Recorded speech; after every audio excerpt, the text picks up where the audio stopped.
All right, so we're going to go ahead and call the June meeting to order. So we do have our vice mayor is with us via the telephone here.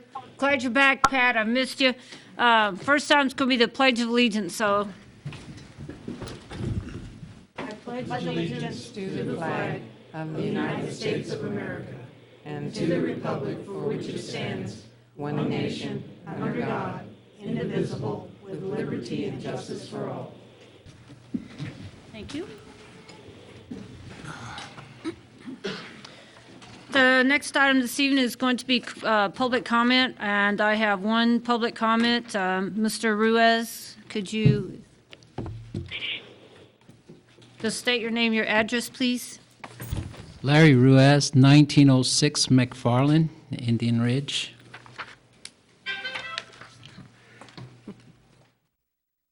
And please, we limit the public comments to 5 minutes. Yes, thank you, Ms. Mayor, gentlemen, commissioners. Basically, we have a history here that keeps repeating itself. It all started back in 2008 while on a mission trip out of the country to India. In my absence, the commission at the time voted to tear down a piece of property that was approved for the NRP program after our agreement with the city to put down $150,000 investment.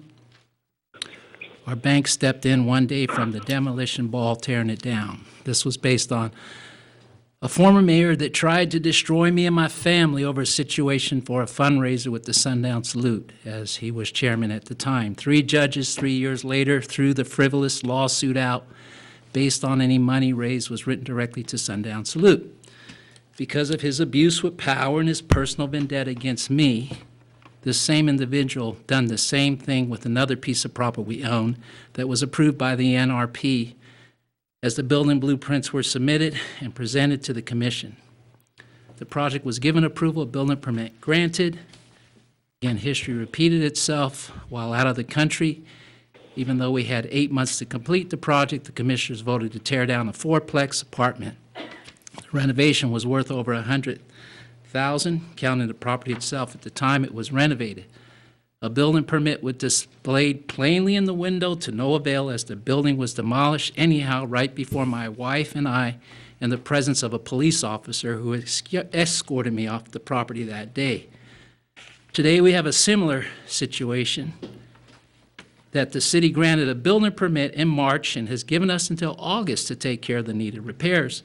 Before being granted a building permit, another piece of property that we were involved in had a past bill the owners did not pay. However, Ms. Sarah Brown at the time I applied for the new permit said that she must have the receipt from them, even though I showed her the money order for $230. About 6 weeks later, I'm granted a permit by Mark Carmen.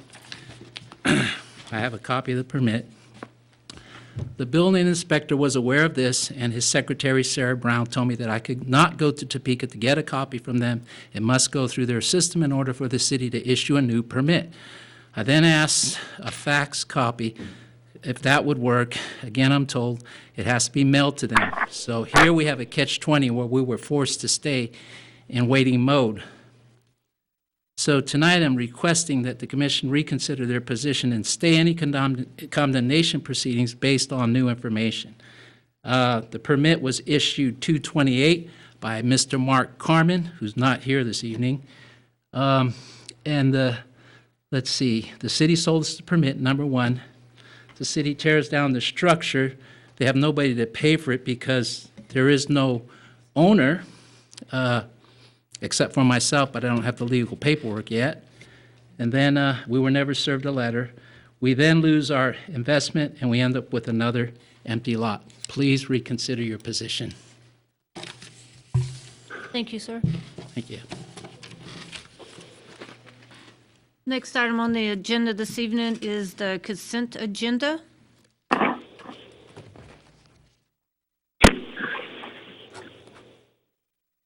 Move to approve the consent agenda. Second. Okay, I have a motion and I have a second. Is there any further discussion? None here. All those in favor, say aye. Aye. Aye. All those opposed, same side. Motion carries 5-0. Next item this evening is going to be a couple of special presentations. The first one is going to be the acknowledgement of the Boy Scouts Troop 41 by Mayor Phyllis Fitzgerald. There was no attachments. You didn't print anything out? It was what's in the packet. Yeah. Hang on, I'll get it for you.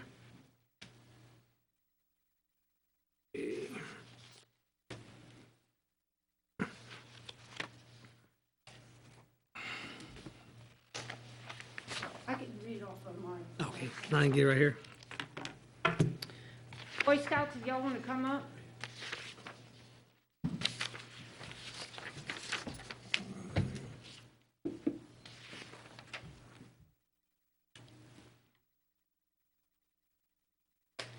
I had two couldn't be here, they're in a school track. Oh, it's okay. So, Hey, Mom, feel free to come forward and take the picture from up here. So we get, or I, and I'm sure many others too, get letters and emails sometimes from different citizens, whether they're from our community or other communities.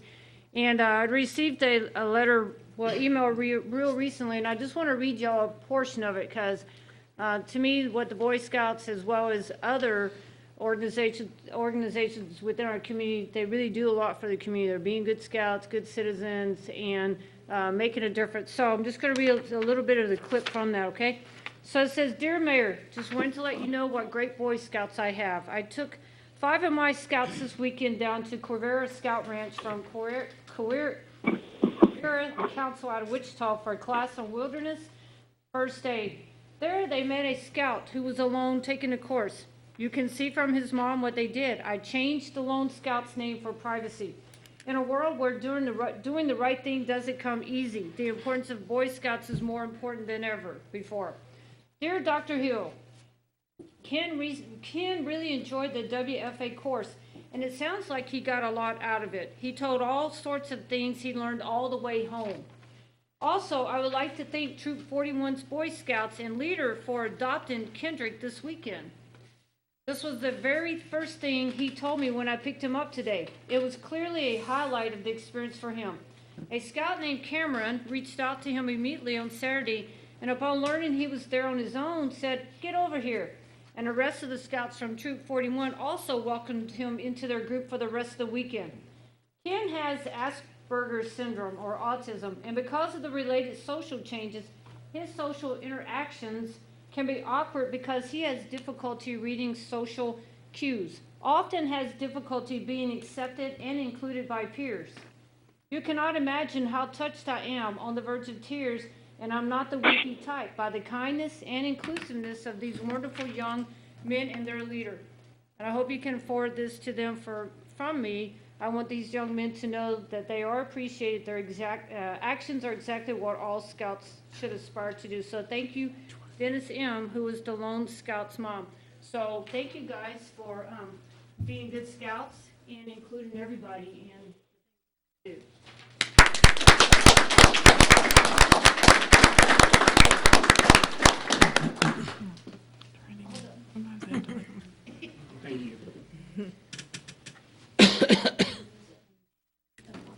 Yes.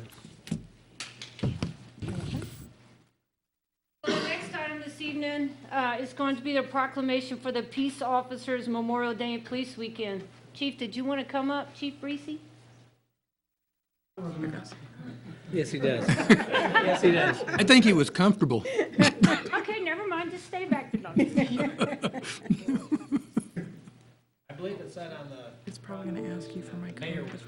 I am going to read it, but I want to give it to you also, right? Don't I? Yes? Yes. well, I'm honored. Okay, well, anyway, Chief so Breesy, Junction City. Nice knowing you. proclamation for Peace Officers Memorial Day and Police Week. Whereas the Congress of the United States, by resolution passed in October 1962, designated May the 15th of each year as Peace Officers Memorial Day, and the week in which the 15th falls as Police Week. And whereas all Junction City police officers currently serve our community combating crime and assisting the general public on a daily basis. And whereas the safety and well-being of the citizens of this community are in the hands of these dedicated law enforcement personnel, and we acknowledge the importance of their pursuit of justice. Now, therefore, I, Phyllis Fitzgerald, Mayor of the City of Junction City, Kansas, do hereby proclaim May the 15th, 2017, Peace Officers Memorial Day, and May the 14th through the 20th, 2017, as Police Week. Further, by public law 103-322, 36 USC 175, it is directed that the flag be flown at half-staff on Police Officers Memorial Day, given under my hand and official the 2nd day of May 2017. Phyllis Fitzgerald, Mayor. Also, on another note, that the law enforcement community will be at the State House for a vigil on the 4th, this Thursday night, and on the 5th, they have their law enforcement memorial on the grounds of the State House. They'll probably have about 500 police officers that they have every first week of May. So that's this Friday, starts at noon inside the rotunda, and then it goes outside if anybody wants to come. It's a pretty incredible event. Thank you, Madam Mayor.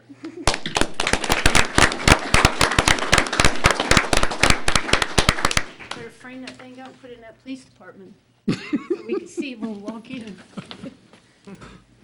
All right, moving right along.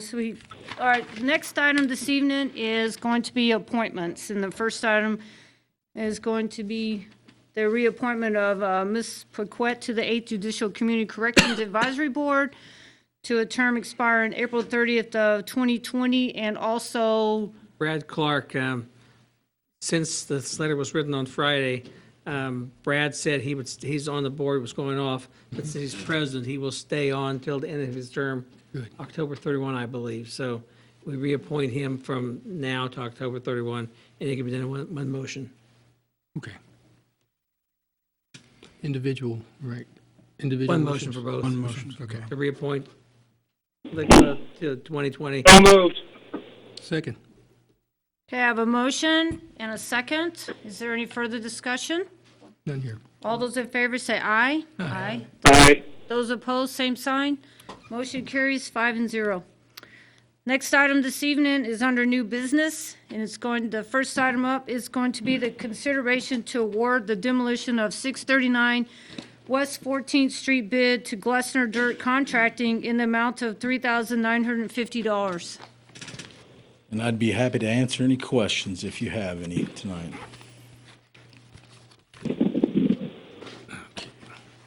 Has there been any changes to the property, any work done, anything at all? None whatsoever. All right. It's in the same Contact? condition with the rusty hammers that it was.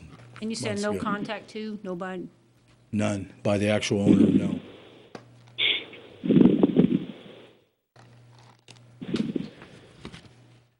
Move to approve the award bid of Glessner Dirt Contracting for the demolition of 639 West 14th in the amount of $3,950.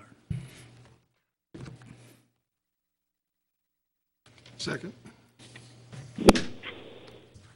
I have a motion and a second.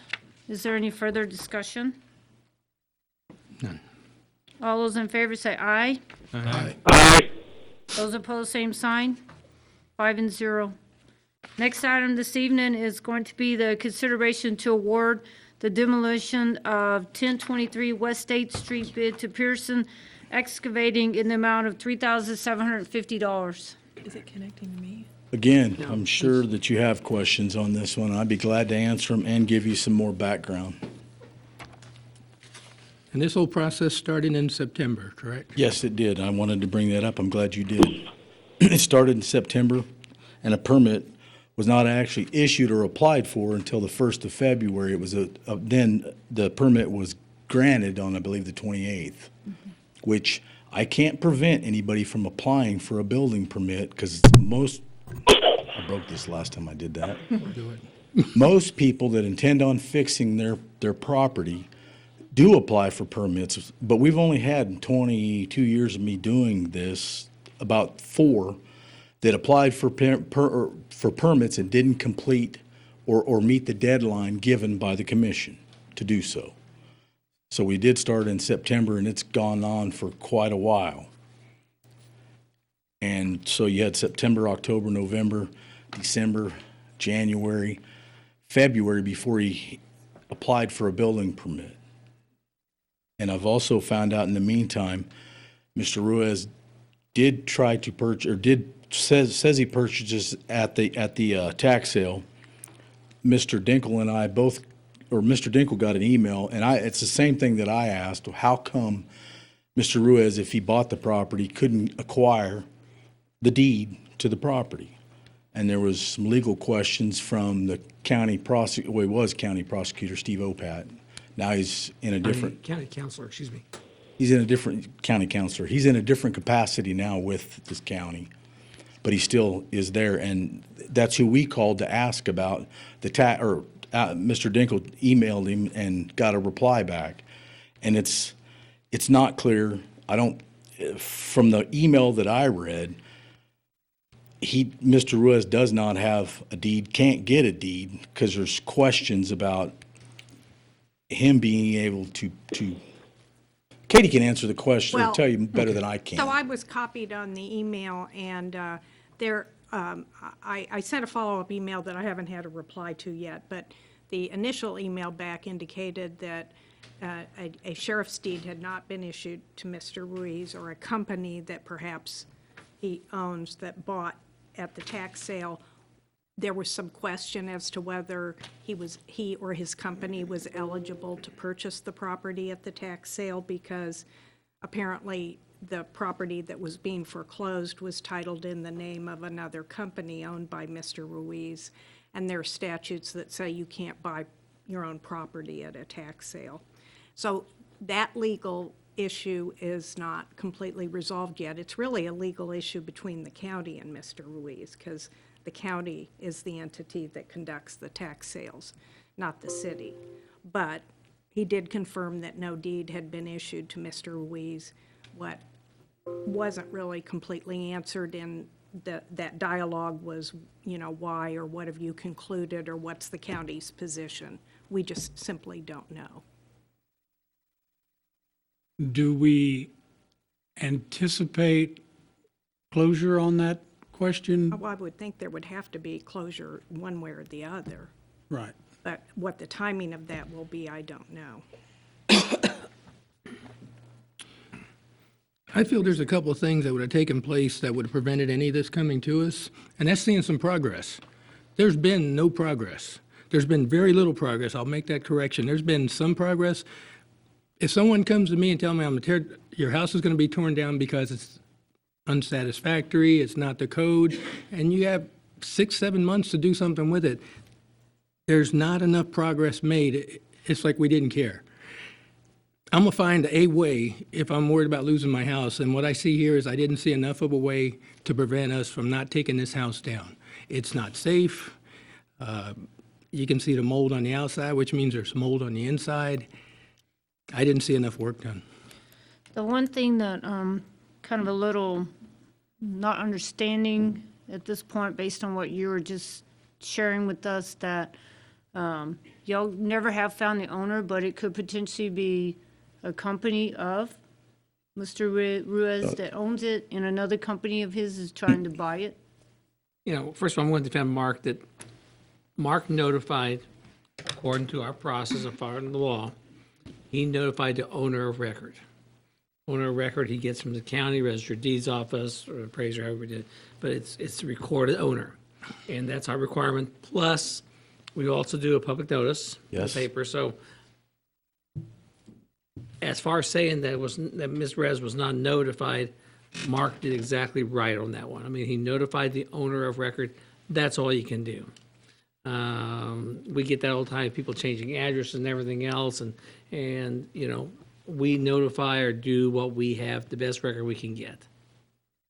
Because it's up to me as an individual to get that corrected. In my, if I change addresses, I would get it corrected. If I buy property, I'm getting the deed as quick as possible and get it recorded, because I don't want anybody else to get my property. I mean, there's a lot of reasons I would do that. So at this stage, from a legal standpoint, obviously, the city's on notice that Mr. Ruiz claims, either individually or through a company he owns, that he has an interest in the property. And the county has confirmed to us that, you know, he may have some sort of interest in the property because we don't have the details, but it sounds like a sheriff's sale was held and he was a successful bidder, but for reasons we don't have all the details on, he was never issued a deed. So that leaves, at a minimum, the city has noticed that he has an interest in the property. He's claiming an interest in the property. Now, having said that, he's certainly aware of the situation. So if you just consider him for purposes of notice to be the putative owner of the property, you know, what direction would you give him as, even if he had a deed, to give him more time to clean up the property, because he's been aware of these proceedings. He's not without notice. He may be without the mailed certified notice, but he's appeared at these hearings. He's clearly on notice of what the problems with the property are. That would lend me to believe that he bought the property. Well, yes, he doesn't have title to it, Right. but he may have. But he may exchange funds to purchase the We property. just don't have the answer to that. Right.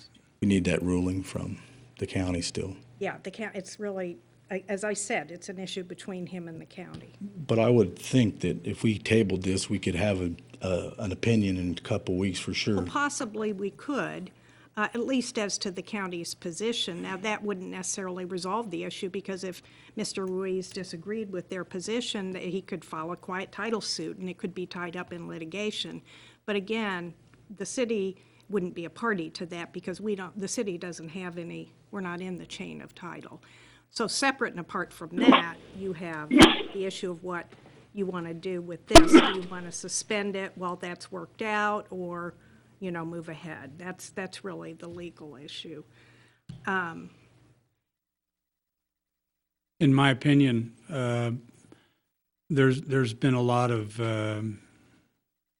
mistakes, or maybe not mistakes, but maybe miscommunication between the proposed owner and the county, the proposed owner and the city. And I suppose if I look at it, that if I bought a property and I started doing some work on it to either dry it in or be able to make it somewhat safe, I suppose that I would do the legwork to make sure that I got the paperwork saying it was mine, because every dollar that you put toward it is possibly lost if you can't get that resolved. And I think there's been some miscommunication as to who the owner was, who the owner is. And so I think, in my opinion, it is not prudent to tear the building down until those questions have been answered. When, I will tell you that in my experience, not here but in another city, that when there are issues about title, it's often considered prudent by the city. It's an additional expense, but you can, even though you have the authority to cause a demolition to happen, you can also ask for a court. You can just say, here are the facts, you know, here are the people who are claiming an interest in the property. You, court, give us authority to tear it down, and that forestalls a suit for wrongful, you know, conversion Right, of property. I mean, it's something to think about. I like that direction. Yeah, I think we suspend it until we have more information or a court order. Right. I would agree with that, but I might also add too that this actually went almost 2 months longer than they typically would for the 120 days. And I would have thought that it would have been resolved by now, especially like you said, Commissioner McAllister, if I owned it, I would be really diligent in trying to make sure that that property was deemed mine and got a deed in my name and filed it. But I agree that the route Katie suggested is probably the way to go. It'd be the safest route for the city. I believe so. Mr. Ruiz? Thank you, Ms. Mayor. Come up to the podium, please. I apologize. I know this is tying up the meetings and everybody wants to go home and I don't want to go. I want to hear the get right things done. answer. But anyhow, and I still got jet lag, so forgive me. But Mark knew for 6 weeks that I was trying to get that permit. And the city held up that permit because of a past project that we were supposed to be general contractors on, but the owners decided to be the general contractors themselves and have the subcontractors, the plumbing, home lumber and stuff, just pay for certain divisions of the work and not go through a general. Well, I had to clean up the mess and pay the $230, and it went through a collection agency. Well, in speaking with Sarah, and that's why I prepared those documents, she said, Larry, we can't give you a copy or fax that it's paid. It has to be the original. It has to be sent from them. That took 6 weeks. I said, can I go up there and pick up a permit? I've done everything within my power. The building looked, it was blight, and we did without a permit. And of course, Mark can attest to that because he was jumping on me for fixing the roof and stuff. So I did work on it. And as far as the mold issue, for months we left the wood and all the mold and everything we took out on the front lawn, and we took pictures. That's new 2x4s, that's new plywood, that's new Tyvek behind the stained, what do you call it? Non-friable asbestos, okay, which has to be covered with methane water, 3 mil plastic, power washed, and then primed and painted. So, we had our plans, we had everything in motion, and then we got our building permit March 29th. That was the only time I could really go in there and do anything. And then our electrician, Roy Vaughn, was supposed to get with Mark, and in the meantime, he had to have an operation, so it held him off 6 weeks before he could put service to the house. So I just feel like it's only fair to let the commission and everybody know that we did our utmost to, take care of that property. Nobody in their right mind buys property and goes through all this just for somebody to tear it down. It happened 2 times before, and God forbid it happens a 3rd time. I spoke with Mark. I think the city never should have accepted the money for a building permit if they were going to tear it down, because at the time, it wasn't in the condemnation process. We all had a date. Now there's a building permit, it's posted, and it's on the window, it's been there. When they voted to tear it down, that we have till August, the end of August, to paint it and take care of the blight. So we've done everything within our power and went above and beyond and got our hands slapped for it at the last commission because we tried to fix the roof and take care of the property in good faith. Now, as far as the city and us getting it under the Riverfront LLC, which is not our property, that's just the title of the company. I'm sorry, you probably got that mixed up, with all fairness to Katie, but the entity, we had that set up for the Riverfront. But the Riverfront is an entity, it's a separate business, it's a LLC. And they said, oh, you can't because we're trying to take care of the taxes with Quality Trust. I showed the attorney, Graham, Mr. Graham, our state documents of incorporation, et cetera, and he said, yeah, you can bid. So we bid, and we were low bid, and they awarded us the property.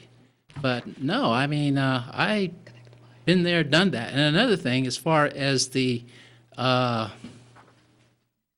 timing that we should receive these deeds, I mean, 3 times on the Riverfront, the sheriff deed was delivered to us, and 3 times it was wrong. Finally, in 2014, they got the right properties, but according to our attorney, and our attorney in Topeka, and Pete Robertson, he's saying that the legals and the lots are still messed up. But anyhow, that's in 2012. This is a new issue.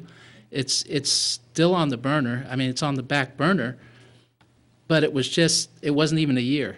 So I wasn't pressuring Graham or the city or anybody else to hurry up and give us those deeds because these things take time. Thank you Okay, for thank you. listening.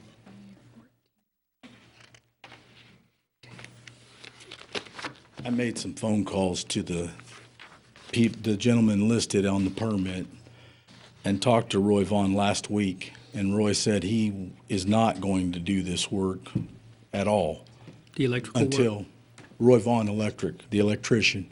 I didn't call Glenn's Plumbing, but they have been listed from the get-go on the permit for the gas part of it. And I normally do a gas shut-in test. You'd have to ask Mr. Ruiz why Glenn's has not called to do that.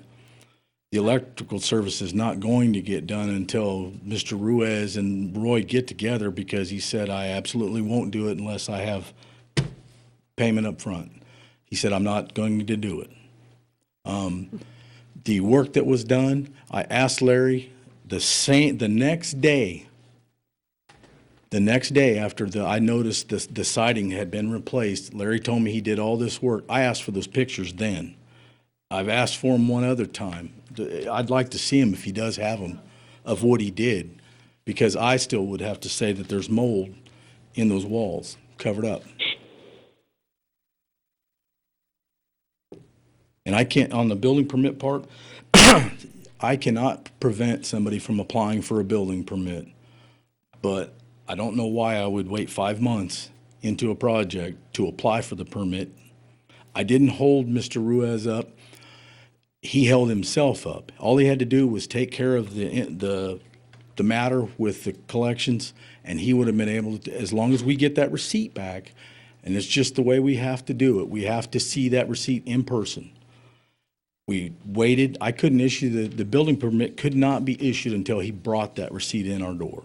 And it wasn't March 29th that he got it. It was, his building permit was February 28th. That's a whole month. I'd be happy to answer any other questions you might have too. I do have one question for Mr. Ruiz. Mr. Ruiz, this property is a problem. It's a problem for the city. You're saying you want to take till August to drag your feet? Is that what you're contemplating? Because you've gotten all this attention at that property, that you want to take this property as your own.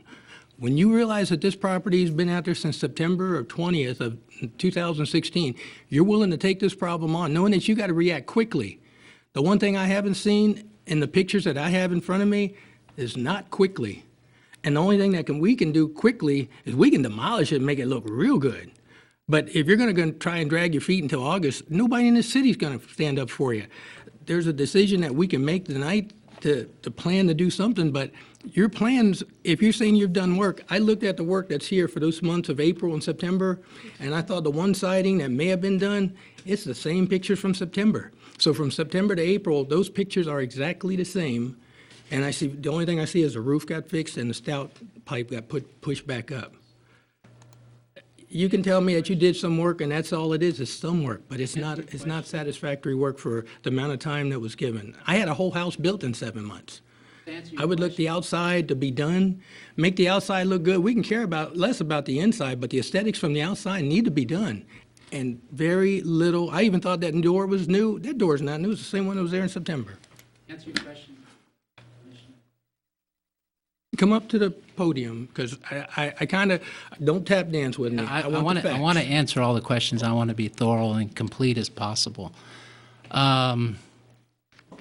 We got the permit 6 weeks, probably now 10 weeks ago. We got the permit. I can do a lot in 10 weeks. I understand that. No, we didn't, well, yeah, no, I couldn't touch it though. Once, because he put a stop order on it when we tried to fix it. He said, stop order, we didn't have a permit yet. So we couldn't do anything. We did do some work on the aesthetics, and we tried to take care of some of the other structures as far as safety. Just today, I found out that the gas is finally coming in and they're putting a new service. That's happening tomorrow, okay? We're serious about the property, fixing it up. It started out as a blight. Okay, as far as the inside, the electrical is new. I don't even need to see the inside. I'm just We saying. just want to see our community look better. I understand. We're ready to put money into it. We're ready to do some work on it. But I can't go against the law and start. I couldn't get our electrician in there. But he was in the hospital for 6, 7, 8 weeks. We have several electricians. I understand that, but Roy, I said, if you talk to Mark, and he did. What Mark didn't tell you is he wanted me to pay him up front before he did the work, and I said, can you do that, though, in the 2 days, because Monday you're going in the hospital. I don't mind giving you the money, but I also count my pennies, too. That's $1,000 interest that, it may not get done a month and a half later. But, so we've done everything, again, within our power to do what we can to satisfy all parties and to keep from having another empty lot. Another thing I forgot to tell you is the city will pay for that demolition because the person that owned it, it was a sweet sister at Faith Tabernacle that I knew for many years, she passed away. All right, thank you.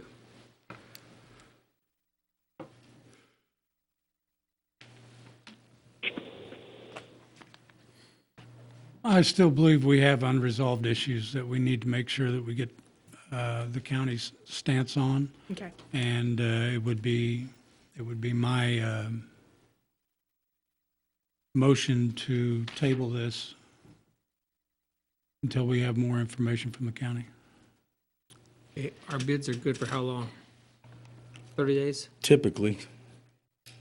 Well, we'll try to bring it up Okay. at a, He called me today, the contractor did, and I said, I won't know anything until tonight, and I can tell you then. yeah. Mrs. Logan, that suspension and an order from the court, is that something that we would request? Well, if we determined that in order to proceed, we wanted to get a court order authorizing us to demolish the property after notifying all interested parties, which would be the county, Mr. Ruiz, obviously, he's indicating he has an interest in the property, and then the record title holder, then, we would be the ones to bring that action, and that would take several months at a minimum. Well, in the meantime, while all this is going on, he have the right to. Well, yeah, of course, there's nothing to prevent him from, proceeding with improving the property, and he indicated that there was a stop order, but I doubt if that's. There was when he was doing work without a permit and the contractor's license that's required. But when did that? That was posted at the end of January. But And once he got that permit, he could have really been working hard on it. since February 28th, correct, And currently, he could. and currently, Right now, our excavator bids are good for 30 days, yes. which is 2 commission meetings, actually. If we have to go through the court action, that'll take longer than 30 days. Oh, So yeah. if we're going to table it, we might as well contact Reject the bids. reject the bid and let the This contractor know. it's highly unlikely to be resolved in 30 days. I figure if they have 30 days to decide, 30 days we come back, and if there's no improvement, we go forward with the demolition. I withdraw the motion No, I like your motion. No one- to table it. Was it second? No. We can reject. Okay. What if we get a decision quicker than that, though, from the county? So, for example, if the county, on further review, decided that they were going to issue a deed to him, because that's just still up in the air, then he would have a deed, and we would just be, in a more straightforward position Right. dealing with him. Commissioner Landis, your thoughts? Doesn't sound like this is resolved yet. I don't want the city to get into a legal battle unless we have clear identity of who truly owns the property. So it doesn't sound like we're ready to go forward yet. Okay. Another option, commissioners, you would have, and just throwing different ideas out there, is it was set for 4 months, last September. Mark let it go 2 months, that's fine, he's done it before, I'm sure. You can set a new drop dead date, or whatever you want to call it, of a June 1, July 1, or whatever case you have, that's another option you have as well.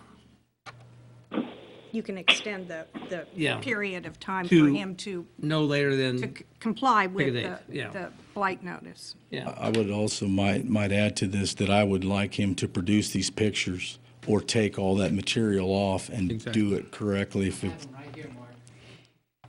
You guys can work that out. yeah. I mean, that's another option. Again, I think those, And in that interim period, we could be working with the county and figuring out, Right, but we still have to reject the bid, so. Correct. Yeah. We understand the contractor needs to know, and we can reject the bid, move forward with the county question, get some of these answers, resolution, and then revisit this at a later date, You can always do that. and then put it back on or decide after the solution and resolution has happened, then we can decide. the only problem with, that's the reason I mentioned I shouldn't use the word drop dead, but drop dead date was, that way it's not maybe a long-term, because this could take a long time, there's certain legal actions that could happen. You could also say, hey, we said September of last, whatever the hearing was, to 4 months, 120 days. We're gonna amend that to go to 300 days, pick a number. What's the you know. date that the building permit expires? 6 months unless he requests longer. But I might add that having a building permit or acquiring a building permit, happens pretty regular. And people misinterpret what a building permit will allow you to do. A building permit will allow you to fix it, but they still have the deadline given by the commission. It was not an automatic carte blanche extension. Right. This happens. Extension only can No, be given by. I know that, but I mean, I'm it's relevant to what they may think in terms of the deadline they want to give as. Well, an and I agree. They can add length to that deadline. Yeah. And that's not a problem, but I have a question, I guess, about rejecting the bid, because now the bids are public record. Does this create a problem too? Well, I mean, If you reject the bids, then I can't ask the contractor if he is okay to extend it for a time frame to allow us to figure out what's going on with ownership. If you reject the bids, then that would be my question, and it may not be a problem, but now they are public record. Yes, they are. well, you said 30, the bidders said 30 days. Right. But, But, yeah, if he's willing, if the bidder's willing to extend it. the low and that's why I asked that question, because I'd rather not reject it yet. That's an option, I think. Agree. Just a question that I had, if that would work. Bottom line, though, we're not ready to move forward Yeah, right why now. don't you? Right, I see- understand that. But if you could see if the low bid Table it was, for tonight, next yeah, table it for tonight. and Table the it. Low bidder, meeting, then he can get that question asked too. yeah. And I'll have that question answered for you. Okay. Appreciate your motion. I just don't want to reinvent the wheel again. So again, I motion that we table this action. Second.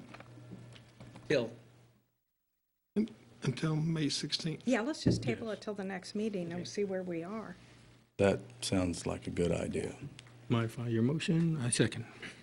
All right. So I have a motion and a second. Is there any further discussion? No way. Nothing here. All those in favor say aye. Aye. Aye. Those opposed, same sign. Motion carries 5-0. Thank you. Should I stop KPL from putting in service tomorrow? They're set to put it in tomorrow. I might add that he's telling you the service, they're replacing the gas service, but that will not turn his gas utilities on until a licensed contractor calls me. Okay. But I have to pay for the meter. You two there talk and Yeah, y'all talk. We've given you an extension. You talk. thank you. Sir. Thank you. I'm here for the next one, Oh, too. oh, you're still here, okay. Next item up this evening, I've written all over my stuff, is the consideration of the special event permit application from Coyote Saloon for the Coyotes Block Party located at 130 West 7th Street on June the 3rd and June the 4th from 3 p.m. to 2 a.m. and the sale of cereal malt beverages at the beer tents located within the Block Party.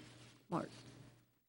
On this particular subject, I contacted the applicant, which he is here, and he has a promoter, the gentleman promoting it with him, and they have a lot of information for us, because I had 3 or 4 questions to Mr. Dinkle today about having this special event. And I think that Mr. Vercher answered my questions, because I had questions about, first off, the alcohol being out on the, in the city streets. It's a little bit different deal with special event permits. I haven't had one that was off their property. And that's what the one thing that I was told at the state, other than the Sundown Salute, where it's brought forward to the city commission in advance. And Mr. Vercher understands what he has to do. He has lots of information for you, though, concerning this event. The time frame of closing the street that they proposed is not accurate. They'd like to wait later in the evening. And they've also contacted every business owner up and down the proposed block of having this event. And that's the things that I asked the questions, and he had answers for me, and he has a lot more information if you would like to ask him some questions. Yes. Come on up, gentlemen. First, I'm Chris Vercher. I own Coyote Saloon next door, and I'd like to thank y'all for your time this evening. This is Chris Storm. He is with My Mill Deals. We're in a partnership. There is an event going on over in Manhattan on the same night that is with the MWR and the All-Army basketball team. They have a ton of celebrities coming in, and I'll just kind of let him brief you on that. Good evening. Thank you guys for your time. What we have going on is we actually have a bunch of celebrities that are coming into the area. I don't know if you know who Terrell Owens is or Allen Iverson. Yeah. They're actually coming to your city. They're going to be staying on post at the IHG, and what they're doing is they're actually playing the bass in a charity basketball game. All the proceeds from the event are actually being donated directly to the MWR for use for their 100-year celebration for the Big Red One. So anyway, we initially have, and if you don't mind, I'd like to actually, I printed out so you can see who's coming in, who's confirmed. All their flights are booked, their hotels.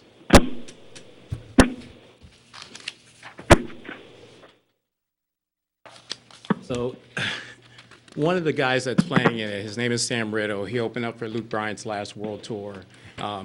Sam, besides being a great country singer, played college basketball at the University of Montana on a full scholarship. So when we got Sam to come in and agree to actually do the game, Sam, said to us, he said, well, it's a fundraiser. He's like, are you going to do something after the game is over? And we were like, well, I'll be honest, I'm planning on going to bed because I know I'm going to be tired. Well, Sam said if we fly his band in, he would actually do an hour-long concert. He's like, and you can help, increase the fundraiser. So initially I'll be honest, we had Aggieville offered and the hat over there, they offered to host the whole event, put it over there. I guess they're thinking is their students are gone, why not get all the military to come here, while the students are gone. So I was talking to Chris's wife, Beverly, and she brought it up. She said, I hate the fact that everyone always goes to Manhattan. She's like, why don't the soldiers stay here? She's like, why don't we do something here? And I was honest with her. I said, I think your place is too small for who's coming in. And she suggested, she's like, would you consider doing a block party? If we did a block party, if we worked out the details, did a block party, had all the celebrities, attend the block party, close it down in front of the location. So I called Sam, and I asked him, I was like, Sam, would you mind if it was outside and you did a block party? He said, I'd love to do that. He's like, I'll give you an hour-long concert. And then a couple of the other celebrities that are coming in, I guess all actors want to be artists and all sports guys want to be actors, but a couple of the other ones offered to also perform at the event and for free. So they were like, we'll send our information, we'll send our tracks in, we'll perform. So one of the guys, he stars with William H. Macy on oh gosh, what's his show? His name is Anyway, one of the guys, Sheldon Bailey, he also sings. He does R&B. I guess he's working on an R&B album, but most people know him from being on TV. He also happens to be an Army brat, which I didn't know that. He was born in Germany on an Army base. Both his parents are retired. So he offered to come in and perform. So we're looking at the event being here, to keep soldiers here. And some of the things, we've done other events in other cities and stuff. So some of the things that I explained to Chris that we do. Number one, we always buy event insurance for something like that. We get a $2 million policy. We tie our business, their business, the city or the venue, wherever we're at, in, because you don't want something to happen, but you just never know. The other thing that we also look to do, with it being so close to the base, is actually hire some type of shuttle service. I mean, I was in the military at one time. I think I'm a little older, a little wiser, at least. Well, my wife might debate that. But anyway, just with, young soldiers, if we made it easy where there's a shuttle bus, we'll pay for it, that's running on a constant basis, getting them on and off post. Number one, it will get more people coming out. But number two, it can cut down on the possible DUIs, which is something that we wouldn't want to happen, not just for your city and for us in the event, but also not for the base and not for those soldiers in their careers. The other issue that we also look at is we also look at security. Now, when we team up with people like Chris and them, I mean, obviously they bring in bouncers and stuff like that. But I always like when I just always think that the nonsense cuts down when you hire off-duty police officers. So we had reached out last week, and then I followed up with Captain Fitzgerald about hiring officers, a couple officers for the event to be there for 4 hours. Now, I noticed the timing on this, that the timing was all off. I mean, we don't need to start that early, and we certainly don't want to go that late, because I'll be honest, I want to go to bed at some point. We have a basketball that evening. We also have the celebrities coming in on the second, and we're touring the clothes. We have a bunch of stuff that we're doing with the celebrities on the second too, on base. What's the time? So what I initiate, because setup doesn't take that long. I initiate, and I spoke to all the businesses in that area, because I also wouldn't want to interrupt someone from making money that day. So I was looking at starting setup at 5 p.m. The event would start at 7. Sam Riddle would go on at 10. We'd have a couple other things going on. Now, the basketball game's not even getting over till 5 o'clock. So obviously, we don't want to have it too early. So we're looking at the event. Sam would finish by 11, and by that time I would want people to start. It would be over, we'd disperse, and trying to move people out, having people start breaking down, so that by midnight, we're broke down. That the other vendors that we'll have there doing different things and activities, that it's broken down. Now, obviously, Coyotes will stay open for those stragglers that want to go inside a Coyote and continue partying. But my goal is to get those celebrities back on post to be able to catch their flights. I mean, Sam Riddle and them have I think their flights at 6:05 out of KC back to Las Vegas. So, I got to get them back to the room, get them relaxed a little bit, and then get them, up to the airport. So. Sounds like it's going to be a great event. We're looking forward to it. And again, we were happy that they brought up, and they were like, well, I'll be honest, they guilted us. They were like, why not do it in Junction? Why not keep here? One of the things that our communities work pretty well with is partnerships and collaboration with Fort Riley and Manhattan. So it's good to see that. And I would tell you that it will be, like I said, the event will be a ticketed event. It'll be a concert. There'll be all kinds of stuff, and there'll be tickets, and then when they arrive, they'll exchange their tickets for wristbands, and it'll be $10. But all those proceeds are being donated to the MWR, just like the proceeds. Now what we did with the MWR and with JAG is we signed a contract.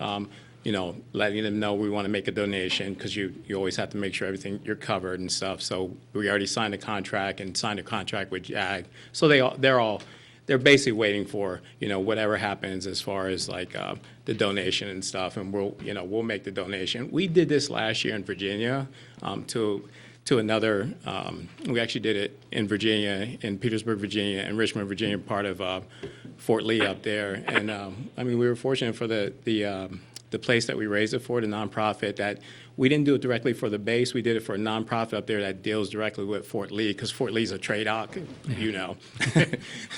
We met during the holiday season, I've been so I looking for you. recognized him when we I've walked been in. looking for you. We need to talk. Yeah. So, well, we raised over $90,000 last year and it was, you know, but this year, the only thing that I wanted to make sure this year was that we knew that the money went directly to the base, and we knew that the MWR, with the cutbacks that they receive. Yeah. So have you been working with Mr. Rowdy Bush? Yeah, yeah, and Heather over there. Obviously, Heather's our direct contact and stuff. So, and then with Steve over at the PAO, because Steve and the PAO will provide the tour on the second for all the celebrities. And then the other thing that's not on there, but the Kansas City Chiefs are also supporting this event, so they're actually sending a busload of Chiefs players down. I know Travis Kelce and some former players are coming down. They're coming down to support the event as well. So they'll be at the basketball game doing meet and greets. And then I know they said wherever the after party is, they want to come. They're not going to stay the whole time because obviously they're going to get back up to KC. But Actually, it sounds like 7th Street's not going to be big enough. well, we want to limit. I mean, I want to limit the number of people, so that's why I don't want to do it at it's, as you know, it's easier to control a crowd, and besides, it's to raise money, so why? I mean, it's like, don't get greedy. There's plenty of people that'll be at the basketball game. I mean, we have 10,000 tickets that we will be able to sell at the basketball game. So this is to keep soldiers here, have a fun after event after the game, and that's what this is really all about. Yeah, and again, all those celebrities. Well, we have a press conference actually this Thursday about the event, and then Melly Ray, who is on there. Melly Ray is a supermodel, but she played college basketball at the University of Tennessee on a full scholarship. Most people don't know that. My wife is excited about seeing her because she's a really good basketball player, but she does all the Victoria's Secret shows and stuff. So my wife's like, everyone's gonna be like, oh, that's the little lingerie girl, and then she's gonna go out on the court and she's gonna be like embarrassing all these guys because she's really good. So my wife said, she's like, I'm probably gonna get a Team Melly T-shirt and be up there like, go girl, embarrass those guys. So, but she'll actually be here Thursday, as will Anthony Davis from the Chiefs, who's actually hosting the whole event. They're coming in for the press conference. Oh, that'd be good. Yeah. Thank you. Answer my question. My question was about the security, because when you bring beer and you put it outside and you get music, we used to do the Reed Street Rock Festival in Baltimore, and we block off both ends of the street and we just ban all day and all night. And Been there. you've heard of it, probably. Yeah, no, I've been there. I'm from York, Pennsylvania originally. Oh, I used to go there every year. We're in But Kansas now. We're bringing it up. We're raising the bar. Yeah. We're raising the bar from here to here. I like the idea. Okay. Chief, do you have anything to add? Thank you. I think we need, Vice Mayor Landis, do you have anything to add? No, I do not. Thank you. Thank you. Needs to be modified though for the time. Again. So we just modify the time. Anyone else have questions? Anybody else, Mike? I move to approve the special event permit for Coyotes to have an event, Coyotes Block Party, located at 130 West 7th Street on June 3rd, 2017, and June 4th, 2017. And we're going to modify it here from 3 to 5 o'clock. No. Do we need? Never mind. Yeah. 5 p.m. to 2 a.m., and to approve the sale of cereal malt beverages at the beer tents located within the block party. You're not staying outside after what time are you going inside? At midnight. After it closes. At 11 o'clock, the stage and all that will close So- down You might want to knock it put it 12 even. to 12, yeah. Okay. That way it's on in one day. All right, I'm modifying my motion. So it'll just be June the 3rd. Yeah. 5 to 3. Or 5 to 12. Yeah, from 5 p.m. to 12, midnight. I just have a question. So I just need to know who we make out the event insurance, like what for the city coverage. I need You'll to, give that to me, and you just have to name the city as an additional insured. It's the So it's City of Junction City. City of Junction, okay, thank you. Second. Yeah. Okay, I have a motion and a second. Is there any further discussion? No, ma'am. All those in favor say aye. Aye. Aye. Aye. Those opposed, same sign. Motion carries 5-0. Thank you. Thank you all. Mark, you. Mark, thank you for getting all the background today. Thank you. I figured I better do that because it was down to the last minute, so. Thank you very much. Thank you. Mr. Chris, can I get a card from you before you leave? I know I've emailed you, but that one card would be good. I'll just copy it.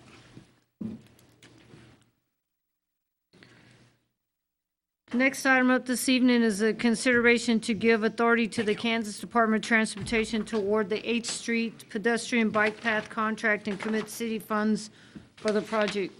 Is that Mr. Dinkle? I'll pass off to Chad even. Chad? I would have never guessed that either.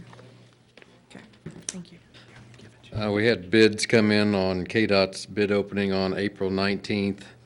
Ham Construction, who is out there doing KDOT's project at the K-18 US 77 interchange, they were low at $938,000. Our estimate was about $1.26 million.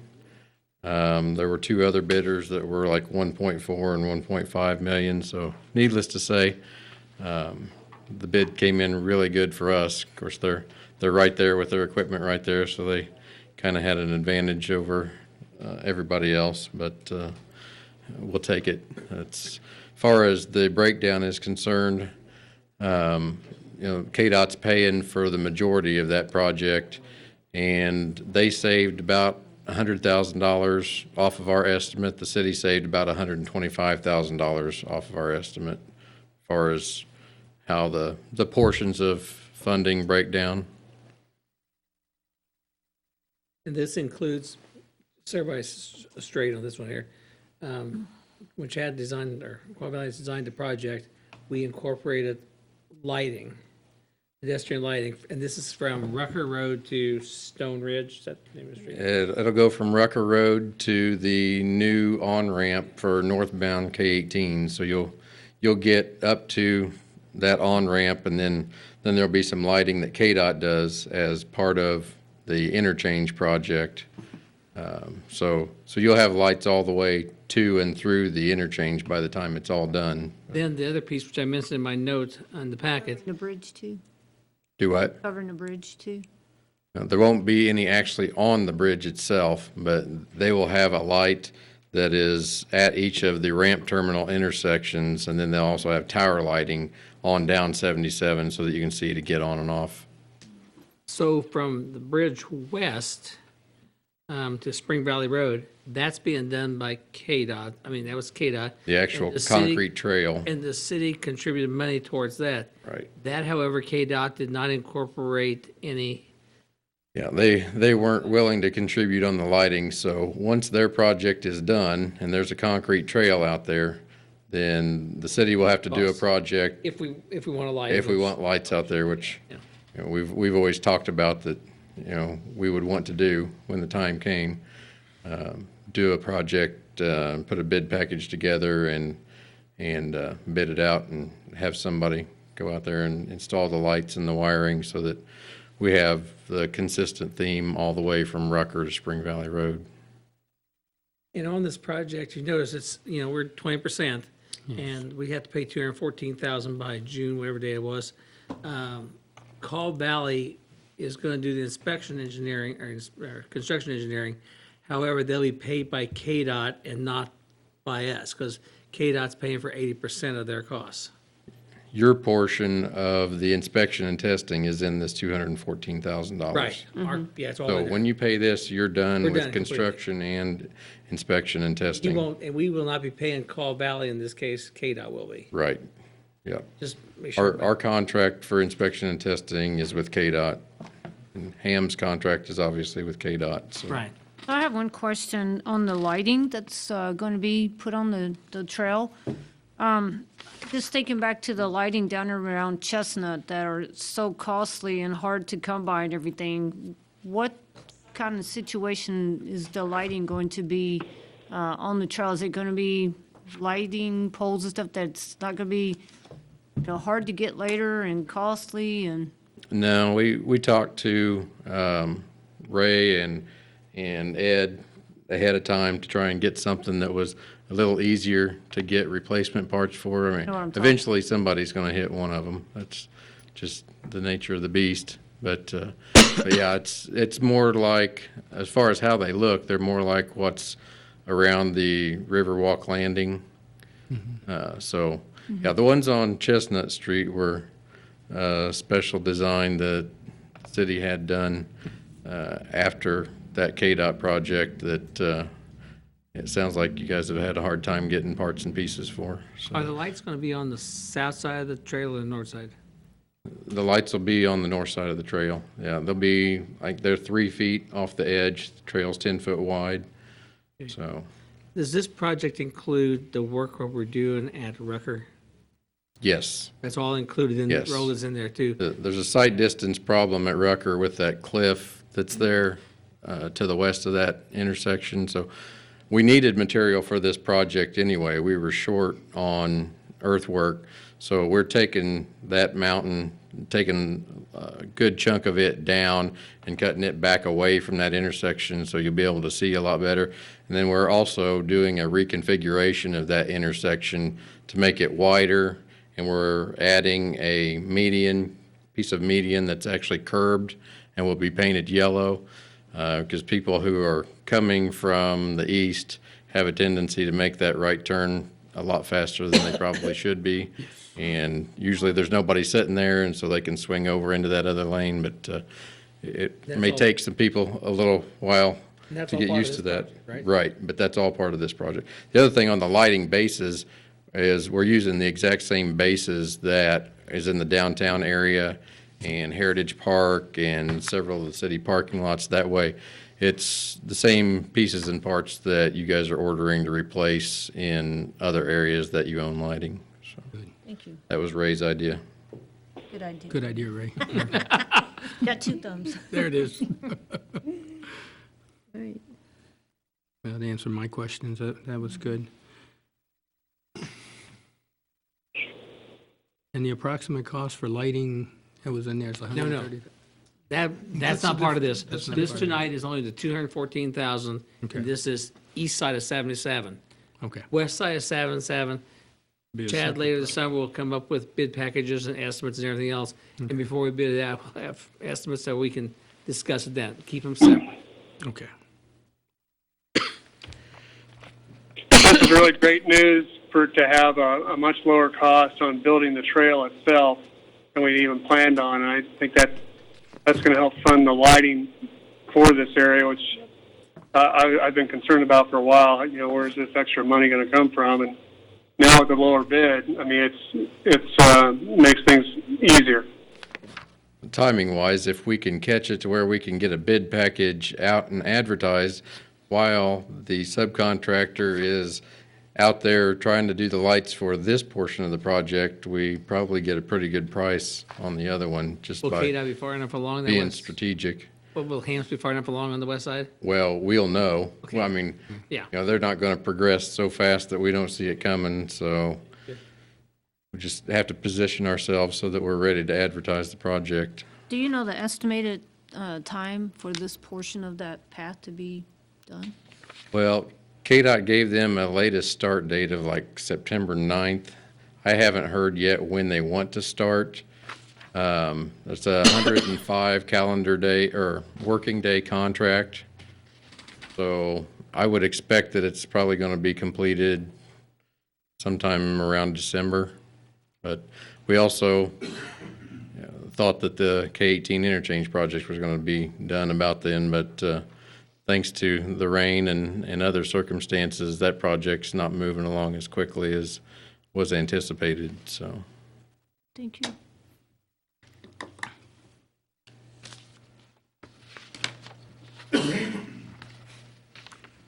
I move to award the contract and commit the city funds, as that has been intention of the city since applying and receiving this grant. Second. I have a motion and a second. Is there any further discussion? None here. All those in favor say aye. Aye. Aye. Aye. Those opposed, same sign. Motion carries 5-0. Thank you.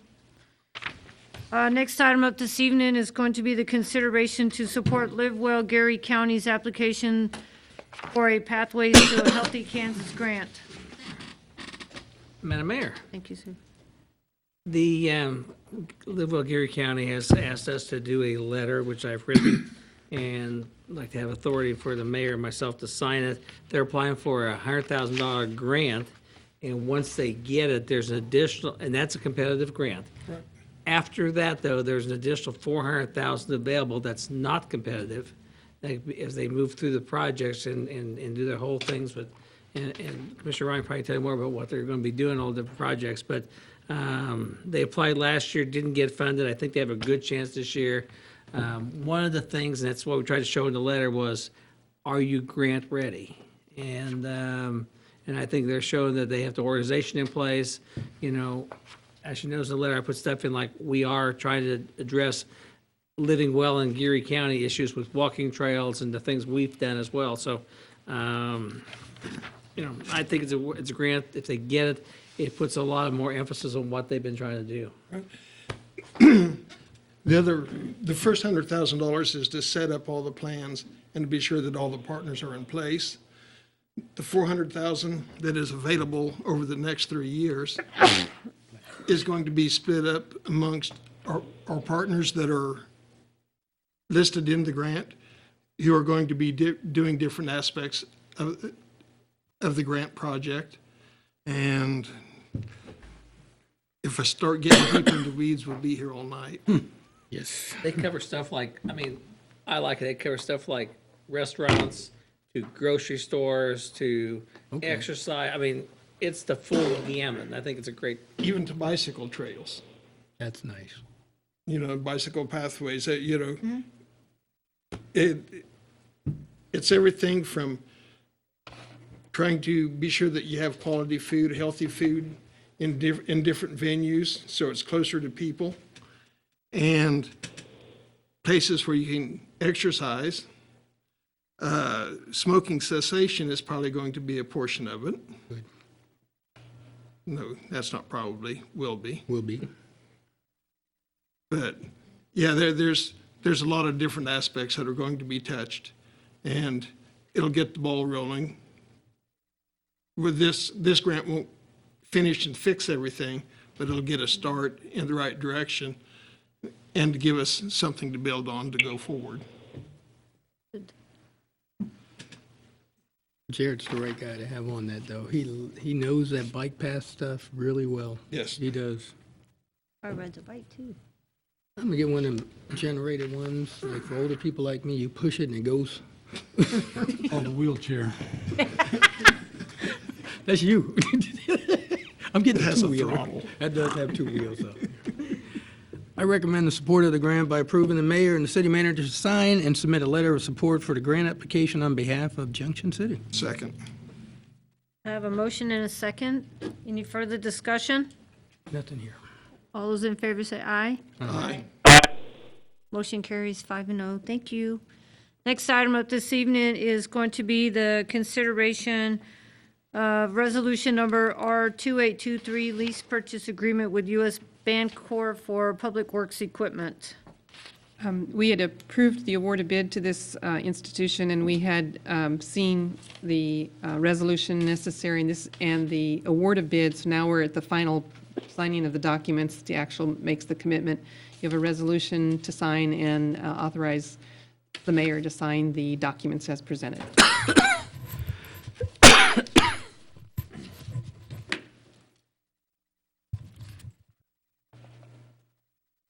And they're getting a truck, a trailer, and a camera? Yes.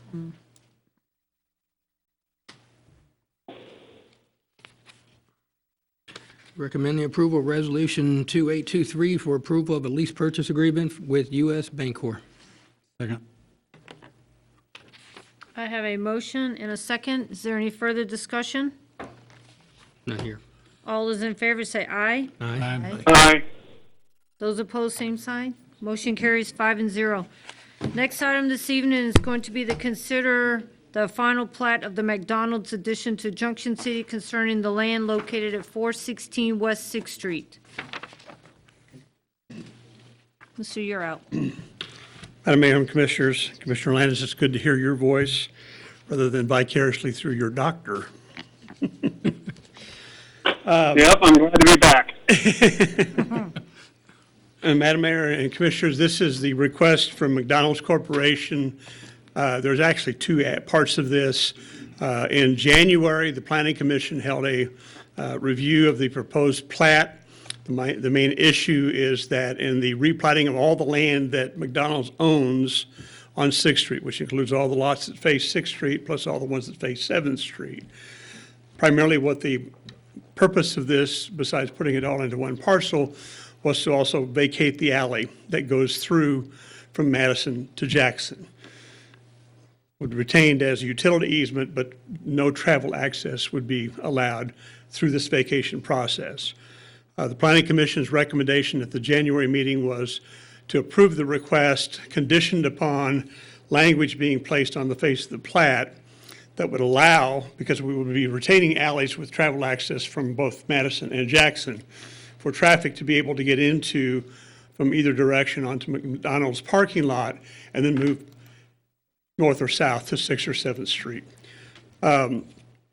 As that came forward and discussions were held with the city manager and with the city attorney, it was subsequently decided because a plat is not considered, and there is not a public hearing with notice to landowners, that the request was made that we actually conduct a formal public hearing to vacate that alley, and the Planning Commission did achieve that at the April meeting. There were some questions and concerns raised by neighbors, but at the conclusion of that hearing, once the explanation was made about the language about being able to continue to use the alleys that exist and still be able to move through the McDonald's parking lot, the concerns from the neighborhood did not rise to the level of objections.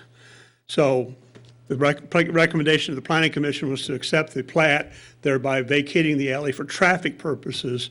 The language on the face of the plat was worked out between attorneys for McDonald's Corporation and the city attorney and other parties that were involved in the dialogue that seemed to take forever. But the bottom line is the language is there and it's acceptable to all parties that will be on the face of the plat once it gets recorded that says that, yes, traffic will still be able to come in from Jackson or from Madison in the alley that remain, get into the parking lot that is on McDonald's, and then we'll be able to either move to 7th Street or to 6th Street as the need may arise.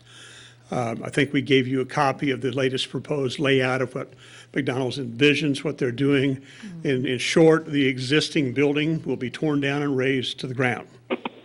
A brand-new building will be built effectively immediately to the west of that current location. Parking will be reconfigured, traffic patterns will be reconfigured, the drive-up lanes for ordering through their order boxes will be reconfigured. All of that will be significantly adjusted of how it is currently exists. So when they get to the point they're actually tearing down the building and getting building permits for the new ones, we'll work all those details out. As it's planned in the current layout, no one will be able to drive straight through from either direction on the current alignment of the alley. A lot of things will be changing with respect to that layout. Not only will the building change locations, but trash receptacles will change. I mean, a lot of stuff will change. So this plat, if approved by the City Commission and recorded, will allow them to move forward with that project. So Planning Commission was, in the beginning, a little concerned with it, but acceptable given the fact that traffic will be able to continue to move through. As noted in the staff reports and in the minutes and everything, if you read that stuff, probably the biggest impact, if you will, is going to be on the fact that currently City Trash Service does move down that alley to pick up trash service. Well, now it will change the pattern in which they will be driving through that area. But according to what we've heard from Mr. Ibarra, they'll make the adjustment and move forward from there. So I will only note for the sake of that planning staff recommended denial because of the precedent that it sets. We have other locations where alleys have been vacated and other things have occurred. I mean, as pointed out, city building sits over a vacated alley that's retained as a utility easement, and the sewer main goes right through the bays in the fire station. So, and there are other locations, what's now the Freshman Academy, same thing. The city did this a number of years ago with what used to be the Good Samaritan Center, that's now Spruce Suite. So it's not the first time it's been done. The concern is, it's always been done where we're not just taking a chunk out of the middle of the block. And that's the precedent concern that I have moving forward. But Is it's the the alley- ultimate decision's here. Alley, just the part that's McDonald's, not the Wendy's or those couple of houses, they'll No. still have their little piece of the alley? That alley remains the same. Okay. Yeah. In the alley behind the new McDonald's we'll still have a public easement. Yeah, our utilities, we've got sewer lines down through there, and it'll be Line encumbered by doesn't move. easements. It doesn't change what we do in the sewer line. I mean, if Ray Oh, needs yeah. to get to it today, he'd get to it. When they build a building, if Ray needs to get to it, he'll get to it. Gas is the same way. Electric is going a little bit, but that was at the request of McDonald's because they wanted electric away and some underground things and. Yeah. And it's no cost to the city? No cost to the city. Yeah. Actually, once they get done with it, they'll probably have plantings in there, so it'll be easier for Ray to get, than have to go through asphalt. But we'll still have all the rights like we do any other easement. Well, Mr. Uriot, I too was a little bit concerned about vacating an alley. Not necessarily the precedent it set, but was it really necessary to take that alleyway out, and take that mode of traffic out for trash and what other? But after looking at all the documentation, I have the feeling that it is all worked out. Everybody is satisfied with the adjustments that will be made, and it's no cost to the city. And it's an advantage for McDonald's to be able to configure their building where they want to. So initially I did, and now not so much. And as I stated at the planning commission meeting in April, my professional opinion hadn't changed because of the concerns of the precedent that we're going to get somebody else that's not going to be really building. It's going to ask to vacate an alley in the middle of the block, and after all, we did it for McDonald's. We'll deal with it on And case I by recognize, but there's the precedent, and there's the case by case. Right. But as I said to the planning commission, the decision is not mine. The decision rests with this board. And the documentation you have moving forward will do everything I think we can to mitigate the idea that you're not going to be able to drive through from Madison to Jackson without making other turns. Okay, thank you. Mr. Uriot, I drove through that also, and I read the remarks from Public Works and the police, and that's one of the nicer alleys that we have in the city, actually. It's paved, it's cement, it's smooth, and I drove in off of, not from the Jackson, but the other side. Madison. As I drove in there, and I think the trash trucks have to go in now and then back out. Oh, That I'm not was- sure. That's the comment I think that I you don't wrote drive a there. trash truck. So You'll when the have to- trash trucks come in, and I think the issue of closing the alley anyway was the fact that when they take trash out from McDonald's, they have to cross the alleyway.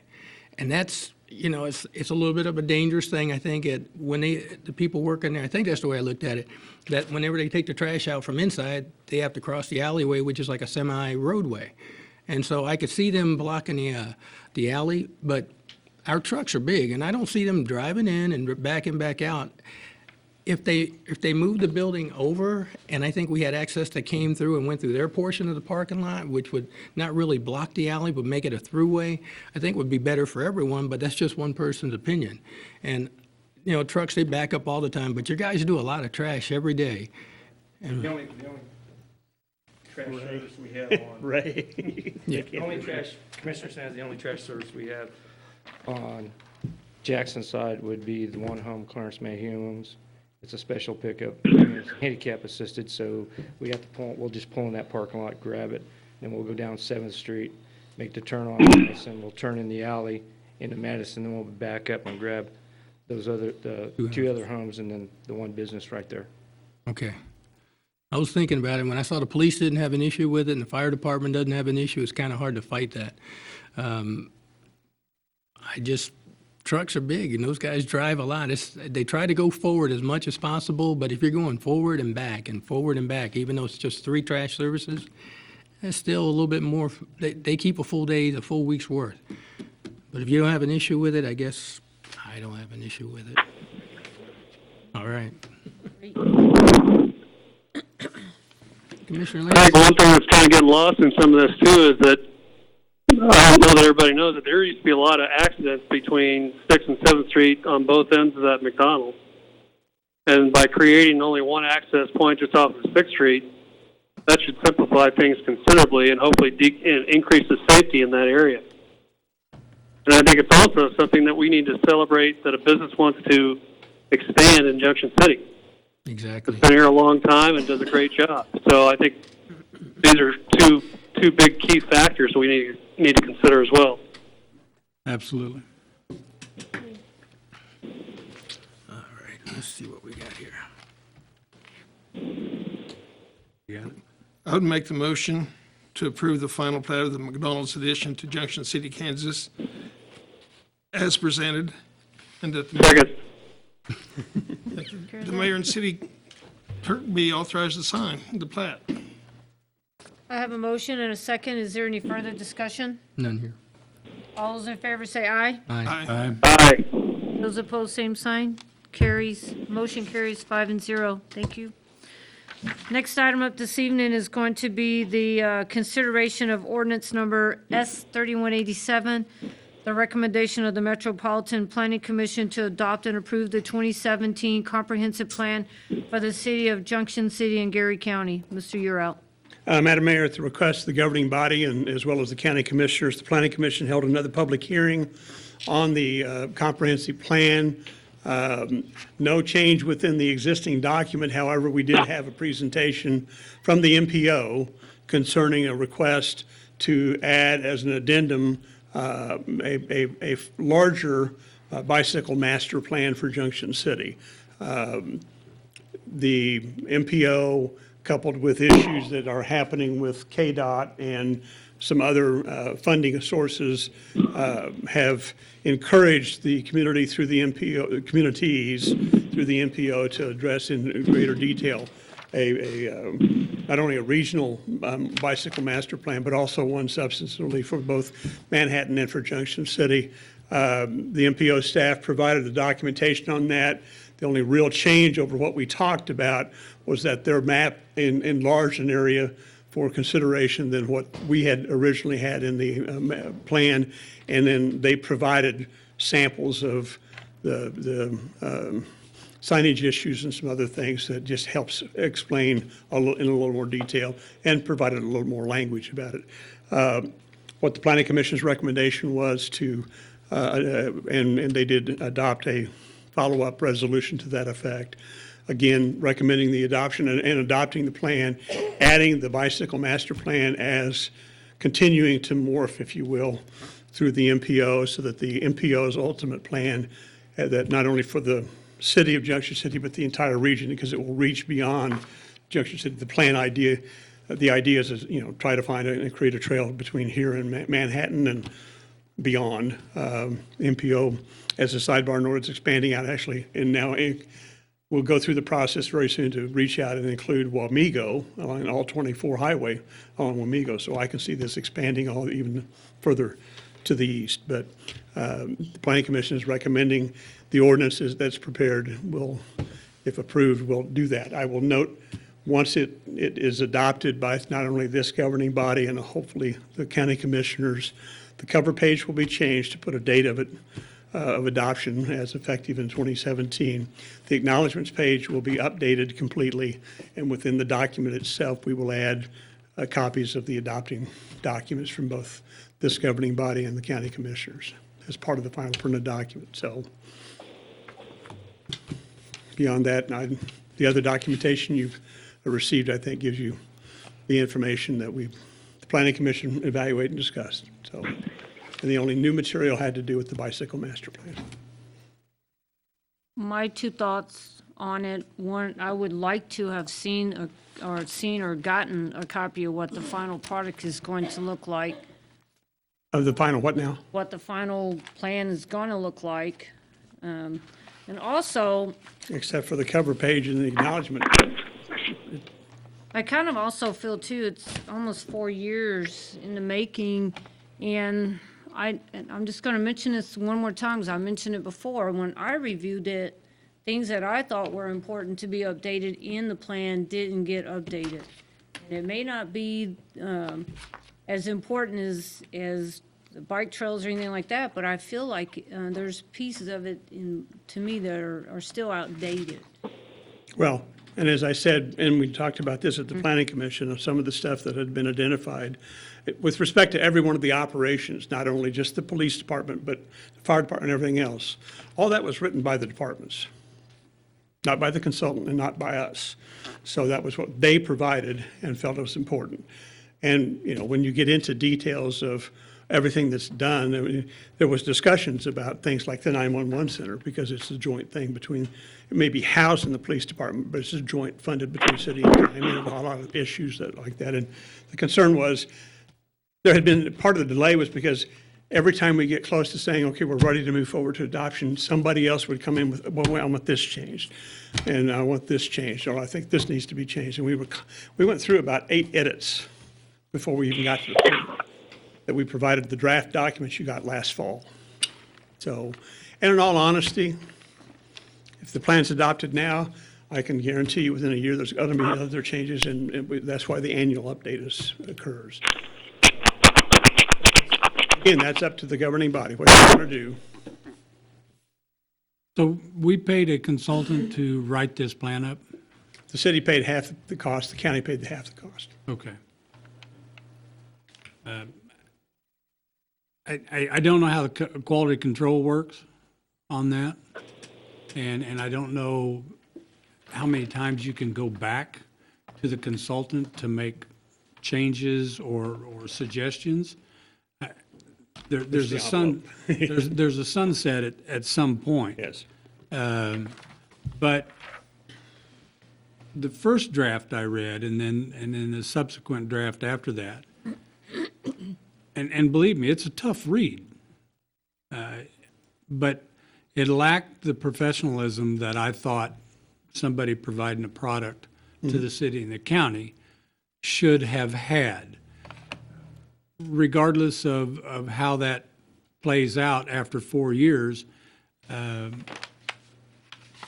think somewhere in the record, we need to make sure that when we hire a consultant, that we have specifications for a final product to have these edits and these things that take the polish off of it, and items that are just not professionally portrayed. It's a little harder when we hire somebody. There was some pretty deep discussions about that issue. Okay.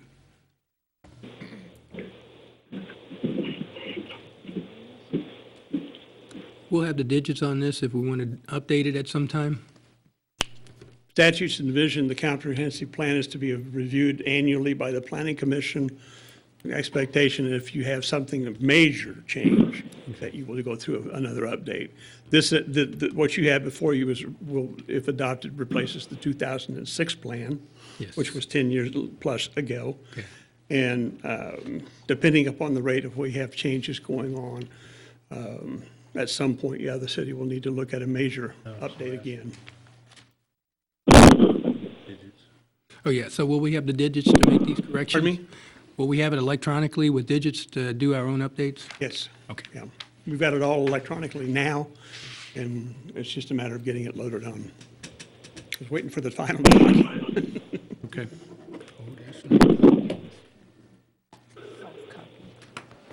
Well, we beat this one up probably enough. I think so. I think when and if this is ever done again, we should have a time limit put on this thing. It should not take this amount of time. I mean, just like we put, time constrictions on many things that we do, we didn't on this, and look what happened. Something to think about. Absolutely. Agreed. Yes, sir. Mike, got anything?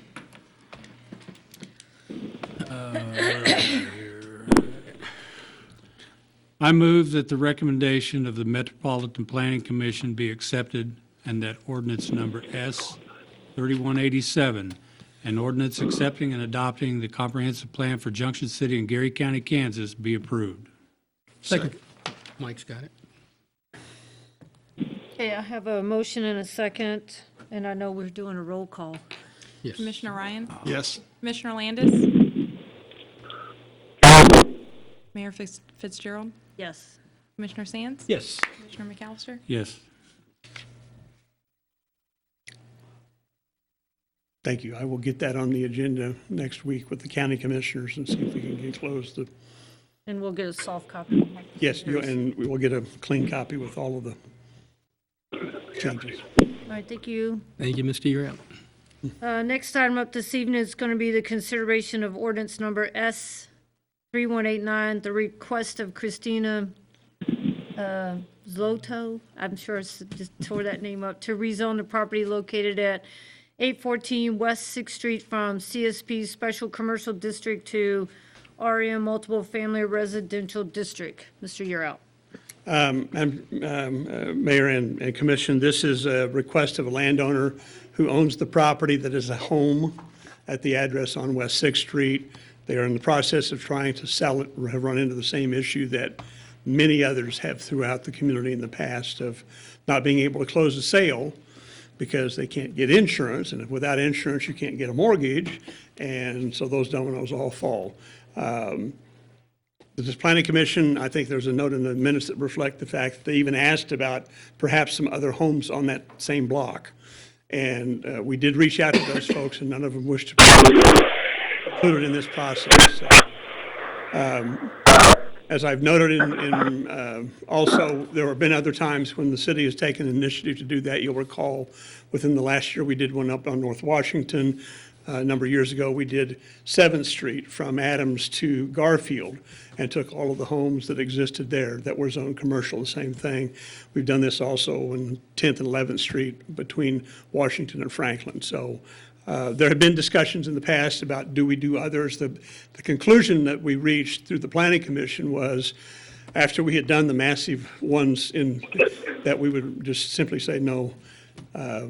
We were aware that other situations existed, but it was more like, well, we'll deal with them on a case by case, and that's why this case came forward. So, recommendation was to approve, just as we have before, all acknowledging that if circumstances change and an owner subsequently wishes to convert it back to commercial, they can go through the process.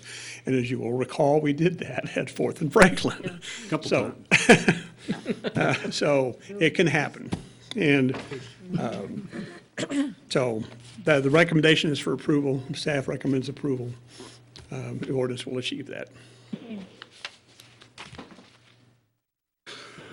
Well, I move the recommendation of the Metropolitan Planning Commission be accepted, that ordinance number S 3189, an ordinance granting the rezoning from CSP Special Commercial District to RM Multifamily Residential District of certain property located at 814 West 6th Street, Junction City, Kansas, be approved. Second. I have a motion and a second. Is there any further discussion? Nothing here. All those in favor say aye. Aye. Aye. All those opposed, same sign. Oh, this is an ordinance. It's an ordinance. It's an ordinance. Oh, It's a roll call. I'm sorry, roll call. got the one above it. Commissioner Ryan? Yes. Commissioner Landis?